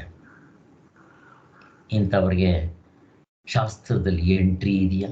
ಏನು ಹೇಳಿದ್ರು ಭಗವದ್ಗೀತೆಯಲ್ಲಿ? ತಪಸ್ಸಿರ್ಬೇಕು ಫಸ್ಟ್ ಎತ್ಕೊಂತಾನೆ, ಯಮ ನಿಯಮಗಳು ಮತ್ತು ಒಳ್ಳೆತನ ಇವೆಲ್ಲ ಇರಬೇಕು. ಅದಿಲ್ಲದೆ ಇರೋವನಿಗೆ ಇವು ಅತ್ತುತ್ತ. ಆದ್ದರಿಂದ ಅಂಥವರು ತತ್ವದಲ್ಲಿ ನಿಲ್ಲದಿರಲಿ, ಅರ್ಥನೂ ಮಾಡ್ಕೊಳ್ಳಲ್ಲ, ಅರ್ಥ ಮಾಡಿಕೊಂಡ್ರು ತಪ್ಪಾಗಿ ಅರ್ಥ ಮಾಡಿಕೊಂಡು ಪ್ರಪಂಚಕ್ಕೆ ಇವರಿಂದ ಕೆಟ್ಟದ್ದೇ ಆಗುತ್ತೆ ಅನ್ನೋ ದೃಷ್ಟಿಯಿಂದ ಇದನ್ನು ಗುಹ್ಯತಮವಾದ ವಿದ್ಯೆ ಅಂತ ಹೇಳಿದ್ರು. ಆದ್ದರಿಂದ ಇಲ್ಲಿ ವೇಸ್ಟ್ ಏನಾಗೋದಿಲ್ಲ. ಬಟ್ ಕೆಲವರು ಈ ಥರ ತುಂಬ ಆ ಅಧೋಗತಿಯಲ್ಲಿರೋರು ತಿಳ್ಕೊಂಡ್ರೆ ಅದನ್ನು ತಪ್ಪರ್ಥ ಮಾಡಿಕೊಂಡು ಯದ್ವತತ್ವ ಮಾಡ್ತಾರೆ. ಅಷ್ಟು ಬಿಟ್ಟರೆ ಬೇರೆಯವರಿಗೆ ಲಾಭ ಆಗುತ್ತೆ, ತತ್ವದಲ್ಲಿ ನಿಲ್ಲಕ್ಕಾಗದೇ ಇರ್ಬೋದು. ಇಷ್ಟು ತಿಳ್ಕೊಂಡ್ರೆ ಸಾಕು. ಆದ್ದರಿಂದ ಈ ಜ್ಞಾನವು ಬಹಳ ರಹಸ್ಯವಾಗಿರಬೇಕು ಎಂದು ಯಾರಾದರೂ ಭಾವಿಸ್ಬೋದು. ಹಾಗೇನಿಲ್ಲ, ಸರಿಯಾದ ಯೋಗ್ಯತೆ ಇದ್ದರೆ ಈ ತತ್ವವನ್ನು ಸರಿಯಾಗಿ ಅರ್ಥ ಮಾಡ್ಕೋಬಹುದು, ತತ್ವದಲ್ಲಿ ನಿಲ್ಲಬಹುದು ಅಂತ ಹೇಳಿದ್ದು. ಈಗ 7ನೇ ಅಧ್ಯಾಯದ 4ನೇ ಶ್ಲೋಕ, 5ನೇ ಶ್ಲೋಕ. ಭೂಮಿರಾಪೋ ನಲೋ ವಾಯುಃ ಖಂ ಮನೋ ಬುದ್ಧಿರೇವ ಚ ಅಹಂಕಾರ ಇತಿ ಯಂ ಮೇ ಭಿನ್ನ ಪ್ರಕೃತಿರಷ್ಟದಾ. ನೆಕ್ಸ್ಟ್ ಶ್ಲೋಕ. ಅಪರೇಯಮಿತ ಸ್ವಾನ್ಯಂ ಪ್ರಕೃತಿಂ ವಿಧಿ ಮೇ ಪರಂ ಜೀವಭೂತಾಂ ಮಹಾಬಾಹೋ ಯಯೇದಂ ಧಾರ್ಯತೆ ಜಗತ್. ಇದರಲ್ಲಿ ಈ ಸಾಂಖ್ಯರು ಹೇಳೋ ಒಂದು ಸ್ವಲ್ಪ ವಿಚಾರ ಬರುತ್ತೆ. ಇದರಲ್ಲಿ ಇಲ್ಲಿ ಪೃಥ್ವಿಯ ವಿಚಾರ ಹೇಳ್ತಾ ಇದ್ದಾರೆ. ಇಲ್ಲಿ ನಮಗೆ ಗೊತ್ತಿದೆ ಈ ಪ್ರಪಂಚ ಹೇಗೆ ಸೃಷ್ಟಿಯಾಗುತ್ತೆ ಅಂತಂದರೆ, ಇಲ್ಲಿ ಪಂಚಭೂತಗಳಾದ ಪೃಥ್ವಿ, ಅಪ್ಪು, ತೇಜಸ್ಸು, ವಾಯು, ಆಕಾಶ ಮತ್ತು ಮನಸ್ಸು, ಬುದ್ಧಿ, ಅಹಂಕಾರ, ಇವನ್ನ ಭಗವಂತನ ಪ್ರಕೃತಿ 8 ವಿಧಗಳು ಅಂತ ಹೇಳ್ತಾರೆ. ಇವುಗಳನ್ನ ಅಪರಾ ಪ್ರಕೃತಿ ಅಂತ ಕರೀತಾರೆ. ಇಲ್ಲಿ ಪರಾ ಪ್ರಕೃತಿ, ಅಪರಾ ಪ್ರಕೃತಿ. ಇಲ್ಲಿ ಅಪರ ಅಂತಂದ್ರೆ ಹೆಚ್ಚಿಂದು, ಪರಮಾತ್ಮನಿಗೆ ಪರ ಅಂತ ಹೇಳೋದು. ಅದಕ್ಕೆ ಅವನ ಪರಮಾತ್ಮ, ಪರಾ ಪ್ರಕೃತಿ. ಪರ ಅಂದ್ರೆ ಹೆಚ್ಚಿಂದು, ಅದೇ ಹೈಯೆಸ್ಟ್, ಪರಮಾತ್ಮ ಅನ್ನೋದು.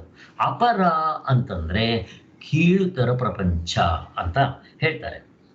ಇವೆಲ್ಲ ಸೇರ್ಕೊಳ್ಳುತ್ತೆ. ಈಗ ಅಲ್ಲಿಗೆ ನಮಗೆ ಬ್ರಹ್ಮ ಸತ್ಯ, ಜಗತ್ತು ಮಿಥ್ಯ ಅಂತೀವಲ್ಲ, ಈ ಬ್ರಹ್ಮ ಅಂತ ಅನ್ನೋದು ಪರ, ಜಗತ್ತನ್ನೋದು ಅಪರ, ಮಿಥ್ಯ. ಅದನ್ನ ಅನಿತ್ಯ, ಅನಾತ್ಮ ಹೀಗೆಲ್ಲ ಕರೀತಾರೆ, ಗೊತ್ತಿದೆ. ಮಾಯೆ, ಹುಸಿ ತೋರಿಕೆ, ತೋರಿ ಹಾರೋದು, ಇವಕ್ಕೆಲ್ಲ ಅಪರ ಅಂತ ಕರೀತಾರೆ. ಇಷ್ಟು ನಮಗೆ ಗೊತ್ತಿದೆ. ಆದ್ದರಿಂದ ಈ ಪರ ಅಪರ ಪ್ರಕೃತಿಗಳ ಕಲಬೆರಕೆ ಆಗಿದೆ. ಎಲ್ಲ ಒಂದೇ. ಆತ್ಮ ಅನಾತ್ಮಗಳ ಕಲಬೆರಕೆ ಆಗಿದೆ. ಸತ್ ಮತ್ತೆ ಅಸತ್ ಕಲಬೆರಕೆ ಆಗಿದೆ. ನಿತ್ಯ ಅನಿತ್ಯ ವಸ್ತುಗಳ ಕಲಬೆರಕೆ ಆಗಿದೆ. ಆತ್ಮ ಅನಾತ್ಮಗಳು ಮತ್ತೆ ಕ್ಷೇತ್ರ ಕ್ಷೇತ್ರಜ್ಞ ಎಲ್ಲ ಒಂದೇ. 13ನೇ ಅಧ್ಯಾಯದಲ್ಲಿ ಕ್ಷೇತ್ರ ಅಂತಂದ್ರೆ ಸ್ವಾಮಿ ನೀವು ಯಾವ ಕ್ಷೇತ್ರದಿಂದ ಬಂದಿರೋದು, ಯಾವ ಊರಿಂದ ಬಂದ್ರಿ ಅಂತ. ಅಲ್ಲಿ ಊರು, ಕುಲ, ಗೋತ್ರ ಇವೆಲ್ಲ ಈ ಕಡೆ ಸೇರಿರೋದು. ಊರು, ಜಾತಿ, ಕುಲ, ಗೋತ್ರ ಅಂದಿದ ತಕ್ಷಣ ಪ್ರಪಂಚ, ಕ್ಷೇತ್ರ. ಕ್ಷೇತ್ರಜ್ಞ ಇದನ್ನ ಯಾರು ತಿಳ್ಕೊಂತಾರೋ, ಯಾರು ಸೃಷ್ಟಿ ಮಾಡಿದ್ರೋ, ಯಾರು ಈ ಕ್ಷೇತ್ರಕ್ಕೆ ಆಧಾರವಾಗಿರ್ತಾರೋ ಅವ್ರನ್ನ ಕ್ಷೇತ್ರಜ್ಞ. ಜ್ಞಾನ ಸ್ವರೂಪ. ಅಜ್ಞ ಅಂದ್ರೆ ಅವನು ಸಾಕ್ಷಿಯಾಗಿರ್ತಾನೆ ಅಂತ ಹಿಂಗೆಲ್ಲ ಹೇಳ್ತಾರಲ್ಲ, ಅಲ್ಲೂ ಅಷ್ಟೇ, ಎಲ್ಲ ಒಂದೇ, ಪರಾಪರ. ಈಗ ತಿಳ್ಕೊಂಡ್ರೆ ಸಾಕು. ಈ ಪ್ರಕೃತಿಯ ಸ್ವರೂಪವನ್ನ ಸ್ವಲ್ಪ ವಿವರವಾಗಿ ತಿಳ್ಕೋಬೇಕಾಗಿದೆ. ಇಲ್ಲಿ ಸಾಂಖ್ಯರ್ದು ಸ್ವಲ್ಪ ತಗೊಂತಾರೆ. ಇಲ್ಲಿ ಅವ್ರು ಏನ್ ಹೇಳ್ತಾರೆ ಪ್ರಕೃತಿ ಅಂತಂದ್ರೆ, ಅವರು ಸಾಂಖ್ಯರಲ್ಲಿ ಪ್ರಕೃತಿಯನ್ನ ಪ್ರಧಾನ ಅಂತ ಅರ್ಥದಲ್ಲಿ ಉಪಯೋಗಿಸ್ತಾರೆ. ಈ ಪ್ರಧಾನ ಅಂತಂದ್ರೆ ಏನು ಅಂತಂದ್ರೆ, ಈ ಪ್ರಳಯ ಕಾಲದಲ್ಲಿ ಅವ್ಯಕ್ತ ರೂಪದಲ್ಲಿ ಪ್ರಪಂಚ ಇರುತ್ತೆ. ಈಗ ಉದಾಹರಣೆಗೆ ನಾವು ಅದನ್ನ ಬೀಜ ರೂಪ ಅಂತೀವಿ, ಅವ್ಯಕ್ತ ರೂಪ ಅಂತೀವಿ. ಅದು ಈಗ ನಾವು ನಿದ್ದೆಗೆ ಹೋಗ್ತೀವಪ್ಪ, ಈ ಪ್ರಪಂಚ ಏನಾಗಿರುತ್ತೆ, ನಿದ್ದೆಯಲ್ಲಿ ಅವ್ಯಕ್ತ ರೂಪದಲ್ಲಿರುತ್ತೆ, ಬೀಜ ರೂಪದಲ್ಲಿರುತ್ತೆ. ಅದನ್ನ ಅವರು ಪ್ರಪಂಚ ಪೂರ್ತಿ ನಿದ್ದೆ ಆಗಲಿ, ಸಮಾಧಿ ಆಗಲಿ, ಅಥವಾ ಈ ಮಹಾಪ್ರಳಯವಾಗಲಿ, ಮೂರು ಒಂದೇ, ಆ ಬೀಜ ರೂಪದಲ್ಲಿರುತ್ತೆ. ಇದನ್ನ ಬೀಜ ರೂಪದಲ್ಲಿರುತ್ತೆ. ಯಾವಾಗ ಮಹಾಪ್ರಳಯವಾಗುತ್ತೆ ಅಂದ್ರೆ, ಈ ತಮೋಗುಣ, ರಜೋಗುಣ, ಸತ್ವಗುಣ ತುಂಬಾ ಏರುಪೇರಾಗ್ಬಿಟ್ಟಾಗ ಪ್ರಳಯ ಆಗ್ಬಿಡುತ್ತಂತೆ. ಅಲ್ಲ ಆ ಥರ. ಮತ್ತೆ ತಿರ್ಗಾ ಯಾವಾಗ ಬರುತ್ತೆ, ಆ 3 ಗುಣಗಳು ಯಾವುದೋ ಒಂದು ಸಮಯದಲ್ಲಿ ಸ್ವಲ್ಪ ಬ್ಯಾಲೆನ್ಸ್ ಆದಾಗ ಪ್ರಕೃತಿ ಸೃಷ್ಟಿ ಆಗುತ್ತೆ ಅಂತ ಹೇಳ್ತಾರೆ ಅವರು. ಈಗ ಈ ಪ್ರಪಂಚ ಪೂರ್ತಿ ಪ್ರಳಯದಲ್ಲಿ ಬೀಜ ರೂಪದಲ್ಲಿರುತ್ತಲ್ಲ, ಅದನ್ನ ಅವರು, ನಾವು ಘಡನಿದ್ರೆ ಹೇಳ್ತೀವಿ, ಅಥವಾ ಪ್ರಪಂಚ ಇದು ಮಹಾಪ್ರಳಯದಲ್ಲಿ ಹೇಳ್ತೀವಿ ಬೀಜ ರೂಪದಲ್ಲಿತ್ತು, ಹಾಗೆಲ್ಲ. ಅವ್ರೇನ್ ಹೇಳ್ತಾರೆ, ಅದನ್ನ ಪ್ರಧಾನ ಅಂತ ಕರೀತಾರೆ. ಪ್ರಧಾನ ಅಂತಂದ್ರೆ ಮುಖ್ಯವಾದ್ದು, ಬೀಜ ರೂಪದಲ್ಲಿದೆ. ತಿರ್ಗ ಮತ್ತೆ ಸೃಷ್ಟಿ ಆಗಿದ ತಕ್ಷಣ ಅದೇನಾಗುತ್ತೆ, ಸೃಷ್ಟಿ ಆಗ್ಬೇಕಾದ್ರೆ ಹಾಗೆ ಆಗೋದಿಲ್ಲ. ಹೇಗೆ ಹಾಲು ಮೊಸರಾಗುತ್ತೋ, ಪರಿಣಾಮ ಆಗುತ್ತೋ, ಹಾಗೆ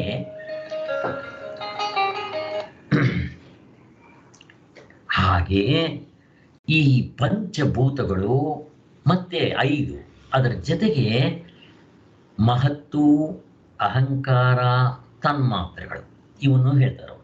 ಅಹಂಕಾರ, ಇವು ಪಂಚ ತನ್ಮಾತ್ರೆಗಳು ಅಂದ್ರೆ ಅವೆಲ್ಲ ತನ್ಮಾತ್ರೆಗಳು, ಅಹಂಕಾರ, ಮಹತ್ತು, ಇವು 8 ಸೇರಿದ್ದೇ ಪರಿಣಾಮವಾಗಿ ಪ್ರಪಂಚವಾಗಿ ತೋರುತ್ತಂತೆ.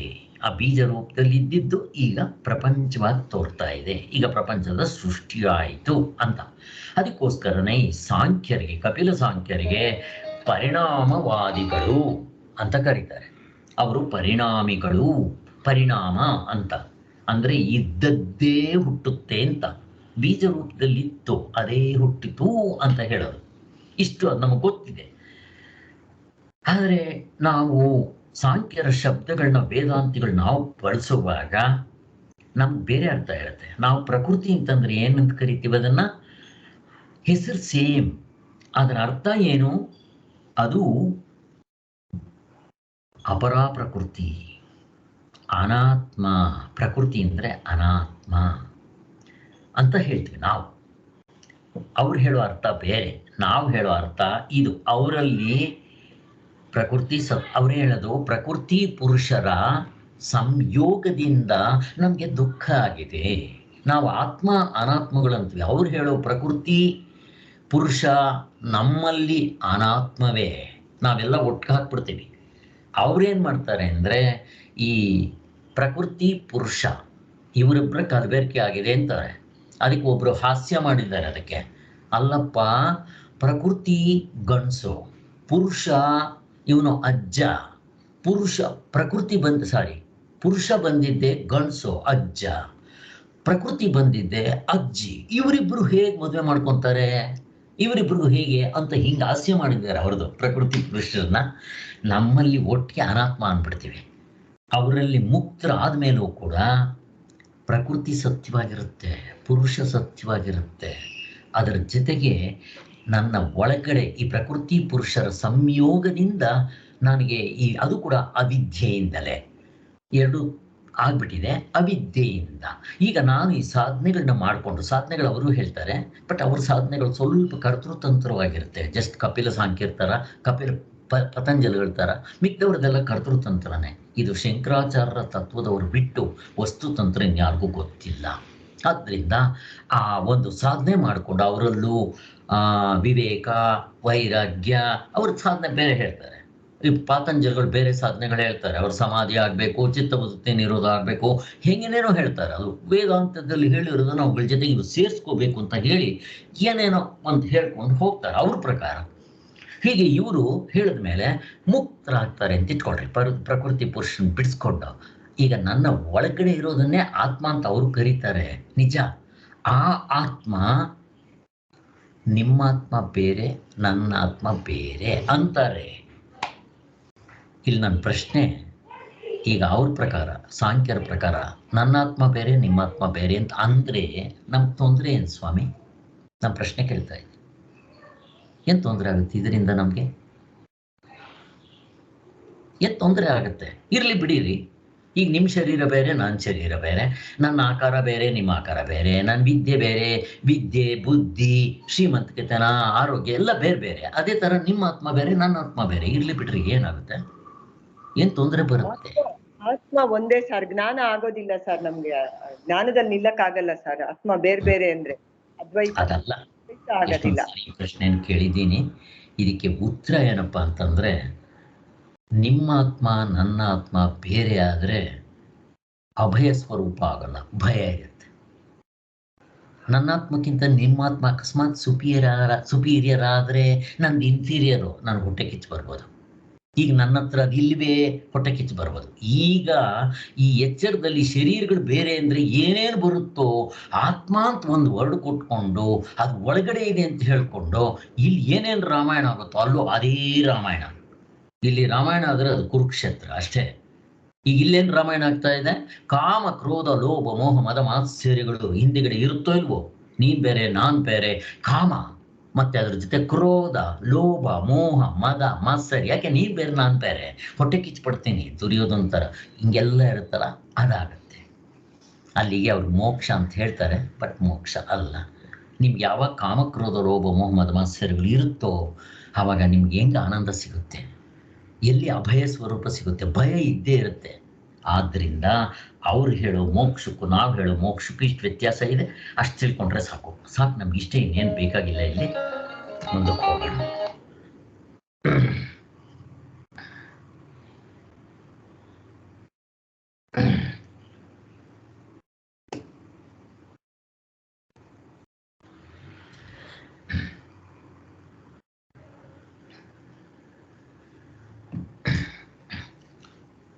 ಇಷ್ಟ ಅರ್ಥ ಆಯ್ತಲ್ಲ?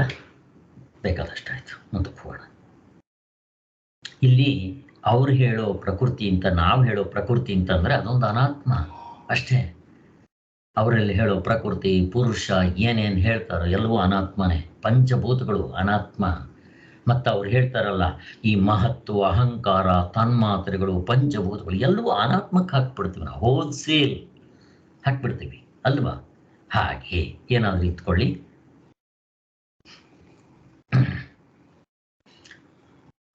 ಪ್ರಕೃತಿ ಅಂತಂದ್ರೆ ಸ್ವತಂತ್ರವಾಗಿರುವಂಥ ತತ್ವ ಅಲ್ಲ ನಮ್ಮ ಪ್ರಕಾರ. ಅವ್ರಿಗದು ಸ್ವತಂತ್ರವಾಗಿರುವಂಥ ತತ್ವ. ಅವರಲ್ಲಿ ಪ್ರಕೃತಿ ಸತ್ಯ, ಪುರುಷ ಸತ್ಯ, ಒಳಗಡೆ ಇರೋ ಆತ್ಮ ಸತ್ಯ. ಆ ಆತ್ಮ ಕೂಡ ನಿನ್ನ ಆತ್ಮ ಬೇರೆ, ನನ್ನ ಆತ್ಮ ಬೇರೆ. ಹೀಗೆ ಈ ದರ್ಶನಕಾರರೆಲ್ಲೆಲ್ಲರಲ್ಲೂ ಬೇರೆ ಬೇರೆ ಆತ್ಮನೇ ಹೇಳೋದು, ಒಂದೇ ಆತ್ಮ ಅಂತ ಅವ್ರು ಹೇಳೋಲ್ಲ. ಅದಕ್ಕೋಸ್ಕರನೇ ಅವ್ರದ್ದು ಹೊಂದೋದಿಲ್ಲ. ಅವರೂ ನಾವು ವೇದಗಳನ್ನೇ ಅಧ್ಯಯನ ಮಾಡ್ತೀವಿ, ನಾವು ವೇದಗಳೇ ಹೇಳದೆ ಹೇಳ್ತೀವಿ, ವೇದಗಳು ತೋರಿಸೋ ದಾರಿನೇ ನಾವು ತೋರಿಸ್ತೀವಿ ಅಂತ ಹೇಳಿದ್ರೂ ಅವ್ರದ್ದು ತಪ್ಪಿದೆ ಅಂತ ಸೂತ್ರ ಭಾಷೆಯಲ್ಲಿ ಸ್ಪಷ್ಟವಾಗಿ ತೋರಿಸ್ಕೊಟ್ಟಿದ್ದಾರೆ. ಇಷ್ಟು ತಿಳ್ಕೊಂಡ್ರೆ ಸಾಕು. ಮತ್ತೆ ಪರಮಾತ್ಮನ ಶಕ್ತಿ, ವಸ್ತುವಿನ ಶಕ್ತಿ, ವಸ್ತು ಬೇರೆ ಬೇರೆ ಅಲ್ಲ. ಹಾಗೆ ಹೇಗೆ ಬೆಂಕಿ ಸುಡುವ ಶಕ್ತಿ ಇದೆ, ಬೆಂಕಿಗಿಂತ ಬೇರೆಯಾಗಿರುತ್ತೇನೋ? ಇರೋದಿಲ್ಲ. ಹಾಗೆ ಪರಮಾತ್ಮನ ಶಕ್ತಿಯು ಪರಮಾತ್ಮನಿಗಿಂತ ಬೇರೆಯಾಗಿರೋದಕ್ಕೆ ಸಾಧ್ಯನೇ ಇಲ್ಲ. ಹಾಲಿಗೂ ಅದರ ಬಿಳುಪು ಒಂದೇ ತಾನೆ, ಬೇರೆ ಅಂತ ಹೇಳಕ್ ಬರುತ್ತಾ? ಬರೋದಿಲ್ಲ. ಹಾಗೆ ಪರಮಾತ್ಮನ ಶಕ್ತಿ ಬೇರೆ ಬೇರೆ ಅಲ್ಲ. ಸೂರ್ಯ ಇದ್ದಾನೆ, ಕಿರಣಗಳು ಬೇರೆನಾ? ಅದೇ ಕಿರಣಗಳೇ ಅಲ್ವಾ? ಹಾಗೆ ತಗೋಬೇಕು ಅಂತ ಹೇಳ್ತಾ ಇದ್ದಾರೆ. ಅಂದರೆ ಈ ಪರಮಾತ್ಮ ಸತ್ಯ, ಈ ಪ್ರಪಂಚ ಏನು ಅಂತ ಪರಮಾತ್ಮನೇ ವ್ಯಾಪಿಸಿರೋದು, ಅಲ್ಲೂ ಪರಮಾತ್ಮನೇ ಇರೋದು. ಆದರೆ ನೀನು ಹೊರಗಡೆ ದೃಷ್ಟಿಯಿಂದ ನೋಡಬೇಡ. ವಾಚಾರಂಭಣಂ ವಿಕಾರೋ ನಾಮದೇ, ಅದನ್ನು ನೋಡಬೇಡ. ಒಡವೆಗಳನ್ನ ನೋಡಬೇಡ, ಅದು ಹಿಂತಿರುಗಿ ಇರೋ ಚಿನ್ನವನ್ನು ನೋಡು, ಅದು ಸತ್ಯ. ಆದ್ದರಿಂದ ಅದು ಅದೇ ಶಕ್ತಿಯೇ. ಇಲ್ಲಿ ನಾವು ನನ್ನ ಒಳಗಡೆ ಇರೋದು ಶಕ್ತಿ, ಅದನ್ನೇ ಪರಮಾತ್ಮ ಅನ್ನೋದು. ಆದರೆ ಪ್ರಪಂಚವಾಗಿ ತೋರ್ಕೋಬೇಕಾದ್ರೆ ಆ ಪರಮಾತ್ಮನ ಆಧಾರದಿಂದಲೇ ತೋರ್ಕೋಬೇಕು. ಅದಕ್ಕೆ ಸ್ವತಂತ್ರ ಇಲ್ಲ, ಅಸ್ತಿತ್ವ ಇಲ್ಲ. ಇದ್ರೆ ತೋರುತ್ತೆ, ಇಲ್ಲ ಅಂದ್ರೆ ತೋರಕ್ ಬರೋದಿಲ್ಲ. ಚಿನ್ನ ಇದ್ರೆ ಒಡವೆ ತೋರುತ್ತೆ, ಮಣ್ಣಿದ್ರೆ ಮಡಿಕೆ ಕುಡಿಕೆ. ಹಾಗೆ ಪರಮಾತ್ಮನ ಇದ್ರೆ ಪ್ರಪಂಚ ತೋರ್ಬೇಕು, ಇಲ್ದ್ರೆ ತೋರಕ್ ಸಾಧ್ಯನೇ ಇಲ್ಲ. ನಿಮ್ ಕನಸು ತೋರಿಸ್ರಿ, ಇವಾಗ ನೋಡೋಣ. ನಿದ್ದೆ ತೋರ್ಸಕ್ ಬರಲ್ಲ. ಯಾಕೆ? ಪರಮಾತ್ಮನ ಬಿಟ್ಟಿರೋದ್ರಿಂದ. ಅಷ್ಟು ತಿಳ್ಕೊಂಡ್ರೆ ಬೇಕಾದಷ್ಟಾಯ್ತು. ಆದ್ದರಿಂದ ಪೃಥ್ವಿ, ಅಪ್ಪು ಮುಂತಾದ ಆದಿಭೌತಿಕ ಈ ವಸ್ತುಗಳೆಲ್ಲವೂ ಮಾಯೆಯ ಕಾರ್ಯವೇ. ಇವುಗಳೆಲ್ಲ ಏನು? ಆತ್ಮನ ಮಾಯಾ ಸೃಷ್ಟಿ. ಯಾವುದು? ಅರ್ಧ ಡಜನ್ ಅಂತ ಏನು ಹೇಳ್ತೀವೋ ಅದು ಪರಮಾತ್ಮನ ಮಾಯಾ ಸೃಷ್ಟಿ. ಹೇಗೆ ಮಾಯಾ? ಅವನು ನಿಜವಾಗ್ಲೂ ಸೃಷ್ಟಿ ಮಾಡಿದಾನ? ಇಲ್ಲ. ಹೇಗೆ? ಒಬ್ಬ ಮಾಯಾವಿ ಬಂದಿದ್ದೆ ಆ ಗಂಧರ್ವ ನಗರೆಯನ್ನ ಸೃಷ್ಟಿ ಮಾಡ್ತಾನೆ. ನಮ್ಗೆ ನೋಡುವಾಗ ಅದು ಸತ್ಯವಾಗಿ ಕಾಣುತ್ತೆ, ಆಮೇಲೆ ಅಯ್ಯಯ್ಯೋ ಎಲ್ಲ ಸುಳ್ಳು ಅನ್ಸುತ್ತಲ್ಲ.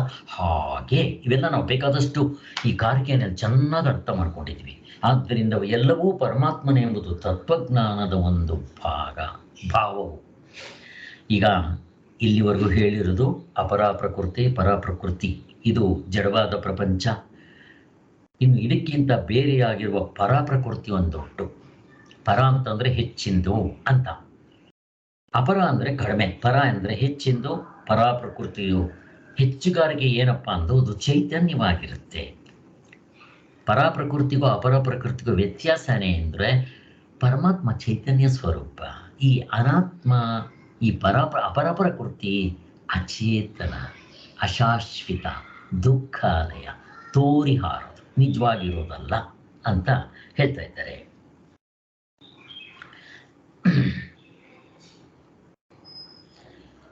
ಅದಕ್ಕೆ ವಿವೇಕಾನಂದರು ಒಂದು ಎಕ್ಸಾಂಪಲ್ ಕೊಡ್ತಾರೆ ನೋಡ್ರಿ. ಪರ ಅಪರ ಪ್ರಕೃತಿಗೆ ನಿಮ್ಗೆ ಎಷ್ಟು ಚೆನ್ನಾಗಿ ಅರ್ಥ ಆಗಬೇಕು ಅಂದರೆ, ಇವಾಗ ಒಂದು ಫಾರ್ ಎಕ್ಸಾಂಪಲ್ ಒಂದು ಟ್ರೈನ್ ಹೋಗ್ತಾ ಇದೆ ಅಂತ ಇಟ್ಕೊಳ್ರಿ. ಅದರ ಪಕ್ಕದಲ್ಲೇ ಒಂದು ಇರುವೆ ಹೋಗ್ತಾ ಇದೆ ಅಂತ ಇಟ್ಕೊಳ್ರಿ. ಈಗ ಇವೆರಡರಲ್ಲಿ ಯಾರಿಗೆ ಹೆಚ್ಚಿನ ಶಕ್ತಿ? ನಾನು ಪ್ರಶ್ನೆ ಕೇಳ್ತಾ ಇದ್ದೀನಿ. ಟ್ರೈನು ಬೇಕಾದಷ್ಟು ಬೋಗಿಗಳಿದೆ, ಪ್ಯಾಸೆಂಜರ್ಸ್ ಇದ್ದಾರೆ, ಅದಕ್ಕೊಂದು 20-30 ಅಟ್ಯಾಚ್ಮೆಂಟ್ಗಳಿದೆ, ಏನು ಜೋರಾಗಿ ಹೋಗ್ತಾ ಇದೆ. ಅದರ ಪಕ್ಕದಲ್ಲಿ ಇರುವೆ ಹೋಗ್ತಾ ಇದೆ. ಇರುವೆ ಹೆಂಗೆ ಹೋಗುತ್ತೆ ಗೊತ್ತು ನಮಗೆ? ಸಣ್ಣ ಕುಂಟ್ಕೊಂಡು ಹೋಗ್ತಾ ಇದೆ. ಇವೆರಡರಲ್ಲಿ ಯಾರಿಗೆ ಹೆಚ್ಚು ಶಕ್ತಿ ಇದೆ ಹೇಳ್ರಿ? ಇರುವೆ ಸರ್. ಇರುವೆಗೆ. ಯಾಕೆ ಅಂತಂದ್ರೆ ಇರುವೆನಲ್ಲಿ ಚೈತನ್ಯ ಸ್ವರೂಪ ಇದೆ. ಆದರೆ ಟ್ರೈನ್ನಲ್ಲಿ ನಾನು ಡ್ರೈವರ್ ನಿಲ್ಲಿಸ್ಬಿಡ್ತೀನಿ. ಇವಾಗ ನೀವು ನಡೆಸಿರಿ ನೋಡೋಣ ನಿಮ್ಮ ಟ್ರೈನ್ನ, ಯಾರು ಫಸ್ಟಾಗಿ ಹೋಗ್ತಾರೆ ಅವಾಗ? ಇರುವೆನೇ ಹೋಗುತ್ತೆ. ಇರುವೆಗೆ ಸ್ವತಂತ್ರತ್ವ ಇದೆ, ಅದೇ ಹೋಗುತ್ತೆ. ಆದರೆ ಟ್ರೈನ್ಗೆ ಒಬ್ಬ ಡಿಪೆಂಡೆಂಟ್ ಬೇಕು. ಆ ಮನುಷ್ಯ ಇದ್ರೇನೆ ಟ್ರೈನ್ ಓಡಿಸೋಕ್ಕಾಗಲ್ಲ. ಹೆಂಗಿದೆ ನೋಡ್ರಿ. ಆದ್ದರಿಂದ ಹಾಗೆ ಈ ಪರಾಪ್ರಕೃತಿ ನೋಡೋದಿಕ್ಕೆ ಎಷ್ಟು ವಿಧವಾಗಿ ಕಂಡ್ರೂ ಅಪರ ಪ್ರಕೃತಿ, ಈ ಪ್ರಪಂಚ ಅನಾತ್ಮ, ಅದಕ್ಕೆ ಆಧಾರವಾಗಿರೋ ಚೈತನ್ಯ ಇರಬೇಕು. ಆ ಚೈತನ್ಯದಿಂದಲೇ ಇದಕ್ಕಿಷ್ಟು ನಿಗರ್ತಾ ಇರೋದಿದು ಅಂತ ಹಾಗೆ ಅರ್ಥ ಮಾಡ್ಕೋಬೇಕು ಅಂತ ಹೇಳ್ತಾರೆ. ಹಾಗೆ ನೋಡ್ಕೋಬೇಕು. ಯಂತ್ರವು ಯಾಂತ್ರಿಯಾದ ಚೇತನ ಪ್ರೇರಣೆಗೆ ಒಳಪಟ್ಟು ಹೋಗ್ತಾ ಇದೆ. ಯಂತ್ರ ಅಂದ್ರೆ ಟ್ರೈನ್ ಅನ್ನೋದು ಒಂದು ಯಂತ್ರ, ಮಿಷನ್. ಅದರಲ್ಲಿ ಒಬ್ಬ ಯಾಂತ್ರಿಕ ಇರ್ತಾನೆ. ಯಾಂತ್ರಿಕ ಅಂದ್ರೆ ಅದನ್ನು ನಡೆಸೋವನು. ಅದರಿಂದ ಅವನು ಇಳಿಸ್ಬಿಡಿ, ನಿಮ್ಗೆ ಇರುವೆನೂ ಓಡಿಸಿ ಯಾವ್ದು ಫಾಸ್ಟಾಗಿ ಹೋಗುತ್ತೆ ನೋಡ್ರಿ ಅವಾಗ ಅಂತ ಹೇಳ್ತಾರೆ. ಈ ಶಕ್ತಿಗಳು ಶಕ್ತನಾದ ಭಗವಂತನಿಗಿಂತ ಬೇರೆ ಇಲ್ಲ ಅನ್ನೋದನ್ನ ಚೆನ್ನಾಗಿ ಮನಸ್ಸಿನಲ್ಲಿ ಓದಿಸ್ಕೋಬೇಕು. ಈ ಶಕ್ತಿ ಭಗವಂತಂದೇ. ಪರಮಾತ್ಮನೊಬ್ಬನೇ ಜಡಚಿಕ್ ಶಕ್ತಿಗಳ ರೂಪದಿಂದ ತೋರ್ಕೊಂತ ಇದ್ದಾನೆ. ಅಲ್ಲಿಗೆ ಪರಮಾತ್ಮ ಅಂದ್ರೆ ಏನು? ಅಪರ ಪರ ಎಲ್ಲವೂ ಅವನೇ ತೋರ್ಕೊಂತ ಇರೋದು. ಹಾಗೆ ಅಂದ್ರೆ ಪರ ಅಪರವನ್ನ ಮೀರಿರೋದು. ಮತ್ತು ಆ ಪರ ಅಂದ್ರೆ ಪರಮಾತ್ಮನ್ ಬಿಟ್ಟು ಇವಕ್ಕೆ ಅಸ್ತಿತ್ವ ಇಲ್ಲ. ಹಾಗೆ ಪರ ಅಪರ ಅಂತ ನೀವೇನು ಕರಿತೀರೋ ಅಂದ್ರೆ ಪರಮಾತ್ಮನ್ ಬಿಟ್ಟು ಈ ಅನಾತ್ಮಕ್ಕಾಗ್ಲಿ ಪ್ರಪಂಚಕ್ಕಾಗ್ಲಿ ಅಪರ ಪ್ರಪಂಚ ಅಂತ ನೀವೇನು ಬೇಕಾದ್ರೂ ಕರೀರಿ, ಅದಕ್ಕೆ ಅಸ್ತಿತ್ವ ಇಲ್ಲ. ಅದು ಸ್ವತಂತ್ರವಾಗಿಲ್ಲ, ಡಿಪೆಂಡೆಂಟ್. ಯಾರ ಮೇಲೆ? ಆತ್ಮನ ಮೇಲೆ ಅಂತ ಇಷ್ಟ ಹೇಳ್ತಾರೆ ಸಾಕು.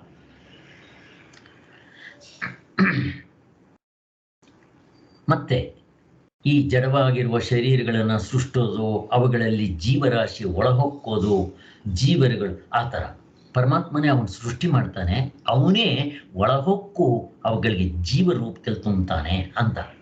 ಇದು ನಮ್ಗೆ ಚೆನ್ನಾಗಿ ಅರ್ಥ ಆಗಬೇಕು ಅಂತಂದರೆ, ಸ್ವಾಮಿಗಳು ಫ್ರೆಂಡ್ ಒಬ್ರು ಇದ್ರಂತೆ, ಸಚ್ಚಿದಾನಂದ ಸರಸ್ವತಿ ಸ್ವಾಮಿಗಳ ಫ್ರೆಂಡು.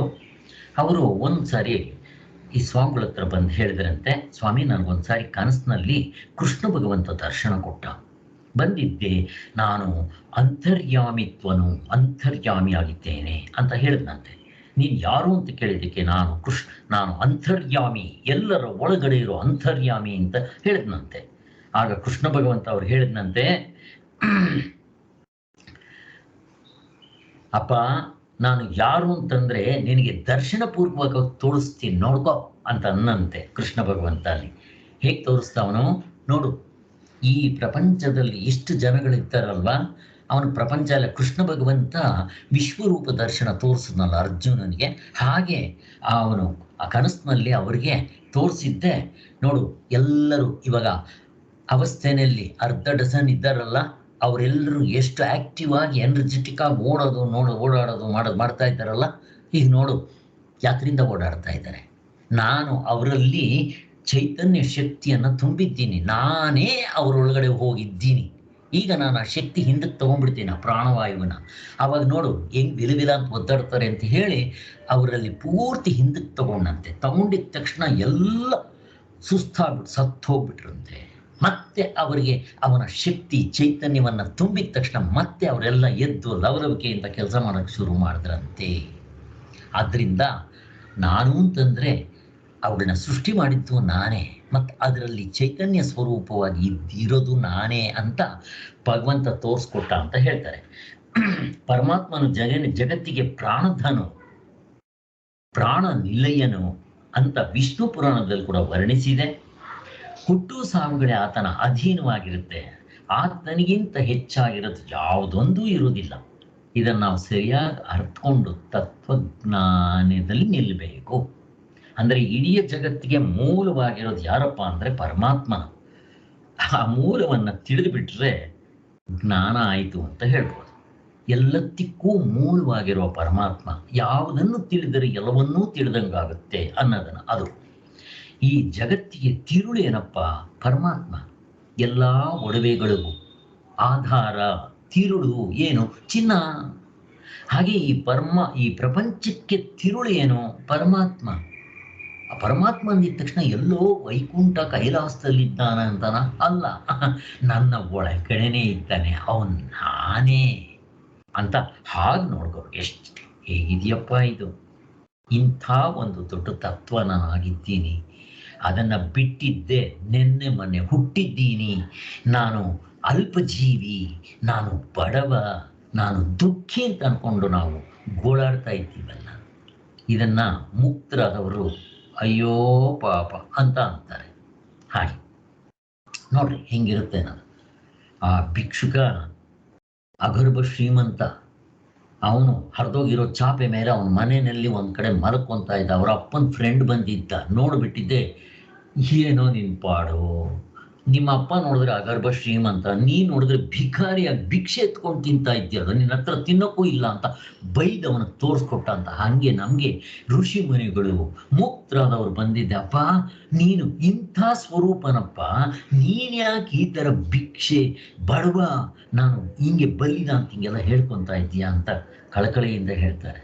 ಮತ್ತಿದ ನಾವು ಸಂಪಾದನೆ ಮಾಡಿಕೊಂಡ್ರೆ ಎಷ್ಟು ಲಾಭ? ಇದಕ್ಕಿಂತ ಹೆಚ್ಚಿನ ಸಂಪಾದನೆ ಪ್ರಪಂಚದಲ್ಲಿ ಯಾವುದಾದ್ರೂ ಇದೆಯಾ ಸ್ವಾಮಿ? ಯಾರು ಬುದ್ಧಿವಂತರು? ಪರಮಾತ್ಮ ಬೇಕು ಅಂತ ಹೊರಟವರು ಬುದ್ಧಿವಂತರ? ಪ್ರಪಂಚದಲ್ಲಿ ಕೋಟಿಗಟ್ಟಲೆ ಸಂಪಾದನೆ ಮಾಡಿದ್ದೀನಿ, ಹೆಸರು ಮಾಡಿದ್ದೀನಿ, ಬಿರುದು ಮಾಡಿದ್ದೀನಿ, ಆಳು ಕಾಳು ಅಂತಸ್ತು ಐಶ್ವರ್ಯ ವಾಹನಗಳು ಅರಮನೆಗಳು, ಏನಾಯ್ತು ಕೊನೆಗೆ ಮೈಸೂರು ಮಹಾರಾಜರು ಸೂಯಿಸೈಡ್ ಮಾಡ್ಕೋಬೇಕಾಯ್ತು ಅಷ್ಟೆ. ಬೇಕಾ? ಆದ್ರಿಂದ ಇಂಥ ಒಂದು ಸ್ವರೂಪ ನಾವು ಆಗಿದ್ದೀವಿ ಅಂದ್ರೆ ಅದನ್ನು ತಿಳ್ಕೊಳ್ಳೋದಕ್ಕೆ ಪ್ರಯತ್ನ ಮಾಡಬೇಕಾದ್ರೆ ಕಾಸು ಖರ್ಚು ಮಾಡಬೇಕಾ? ಎಂಥದ್ದು ಇಲ್ಲ. ಆದರೆ ಸಾಧನೆ ಮಾಡಬೇಕು. ಅದು ಪರಮಾತ್ಮನ ತಿರುಳು ಅಂತ ಅನ್ನೋದು, ಅದು ನಮ್ಮ ಗುರಿಯಾಗಿರ್ಬೇಕು. ಜಗತ್ತಿನಲ್ಲಿ ಇರೋದೆಲ್ಲ ಪರಮಾತ್ಮ ಒಬ್ಬನೇ, ಅದನ್ನು ಬಿಟ್ಟರೆ ಮತ್ತೆ ಯಾವುದೂ ಇಲ್ಲ. ಹೇಗೆ ಒಂದು ದಾರದಲ್ಲಿ ರತ್ನಗಳನ್ನೆಲ್ಲ ಪೋಣಿಸಿರ್ತಾರೆ, ಹೇಗೆ ಆ ದಾರ ಅಂತ ಅನ್ನೋದು ಎಲ್ಲ ರತ್ನಗಳನ್ನು ಒಂದು ಮಾಡಿರುತ್ತೋ, ಹಾಗೆ ಈ ಪರಮಾತ್ಮ ಅನ್ನೋ ಪ್ರಪಂಚದಲ್ಲಿರೋ ಎಲ್ಲವನ್ನು ಒಂದು ಮಾಡಿರ್ತಾನೆ. ನಾವು ಬೇರೆ ಬೇರೆ ಅಂತ ನೋಡ್ಕೊತಾ ಇದ್ದೀವಿ ಅಷ್ಟೇ. ಹೇಗೆ ದ್ರಾಕ್ಷಿ ಬಳ್ಳಿಯಲ್ಲಿ ಆ ರಸ ಎಲ್ಲತ್ರಲ್ಲೂ ಹಾಗೇ ಇರುತ್ತೆ, ತುಂಬಿ ತುಳುಕಾಡ್ತಾ ಇರುತ್ತಲ್ವ. ನೀವು ಯಾವುದೇ ದ್ರಾಕ್ಷಿ ತಿನ್ರಿ, ಅದೇ ರಸ. ಹಾಗೆ ಪ್ರಪಂಚದಲ್ಲಿ ನೀವು ಯಾವ ವಸ್ತುಗಳು ನೋಡ್ತೀರೋ, ಕೇಳ್ತೀರೋ, ಮೂಸ್ತೀರೋ, ಮುಟ್ತೀರೋ, ಮನಸ್ಸಿನಿಂದ ಸಂಕಲ್ಪ ವಿಕಲ್ಪ ಮಾಡ್ತೀರೋ, ನಿಶ್ಚಯ ಮಾಡ್ತೀರೋ, ಎಲ್ಲವೂ ಪರಮಾತ್ಮನ ಆನಂದವೇ. ಅದನ್ನು ನೋಡೋ ಕಲೆ ಬರಬೇಕು, ಅದನ್ನು ನೋಡೋ ಮನಸ್ಸು ಬರಬೇಕು ನಮಗೆ ಅಂತಾರೆ. ಇದರಂತೆ ಆತ್ಮನು ಇಡೀ ಜಗತ್ತಿಗೆ ರಸವಾಗಿರ್ತಾನೆ. ಅವನು ಪರಮಾತ್ಮನ ರಸ ಅಂತ ಕರೀತಾರೆ. ಅದಕ್ಕೆ ರಸೋಹಂ ಮಪ್ಪು, ದ್ರವ್ಯ ವಸ್ತುಗಳಲ್ಲಿ ಅವನು ರಸವಾಗಿರ್ತಾನೆ. ಪಾನಕ, ಎಳ್ನೀರು, ಹಾಲು, ಕಬ್ಬಿನ ರಸ, ಈ ಥರ ಎಲ್ಲ ಇಂಥವುಗಳಲ್ಲಿ ಎಷ್ಟು ನಮಗೆ ಸವಿ ಇರುತ್ತೋ ಹಾಗೆ ಪರಮಾತ್ಮನು ಅದಕ್ಕಿಂತ ಹೆಚ್ಚು ಸವಿಯಾಗಿರ್ತಾನೆ. ಆದರೆ ನಮ್ಗೆ ಅವನ್ನ ಸವಿಯೋ ಅಂತ ನಮ್ಮ ಮನಸ್ಸು ಶುದ್ಧವಾಗಬೇಕು, ಸಾಧನೆ ಮಾಡಬೇಕು ಅಂತ ಹೇಳ್ತಾರೆ. ಇದನ್ನೇ 6ನೇ ಅಧ್ಯಾಯದಲ್ಲಿ ಧ್ಯಾನ ಯೋಗ ಪರಿಪಕ್ವವಾದರೆ ಧ್ಯಾನದಲ್ಲಿ ನಿಲ್ಬೋದು. ಆದರೆ ನಾವು ಎಷ್ಟು ಜನ ಧ್ಯಾನ ಯೋಗದಲ್ಲಿ ನಿಲ್ಲಕ್ಕಾಗುತ್ತೆ? ಅದಕ್ಕೋಸ್ಕರ ಈ ಅಧ್ಯಾಯದಲ್ಲಿ ನಮ್ಗೆ ಇನ್ನೂ ಸುಲಭವಾಗಿ ಭಾವನೆ ಮಾಡಿಕೊಳ್ಳುವಂಥ ಸಾಧನೆಯನ್ನು ತಿಳಿಸ್ಕೊಡ್ತಾ ಇದ್ದಾರೆ. ಅದನ್ನು ನಾವು ತಿಳ್ಕೊಳ್ಳೋದಕ್ಕೆ ಪ್ರಯತ್ನ ಮಾಡೋಣ. ಓಂ ಶಾಂತಿ ಶಾಂತಿ ಶಾಂತಿ. ಜೈ ಗುರುದೇವ್, ಜೈ ಶ್ರೀ.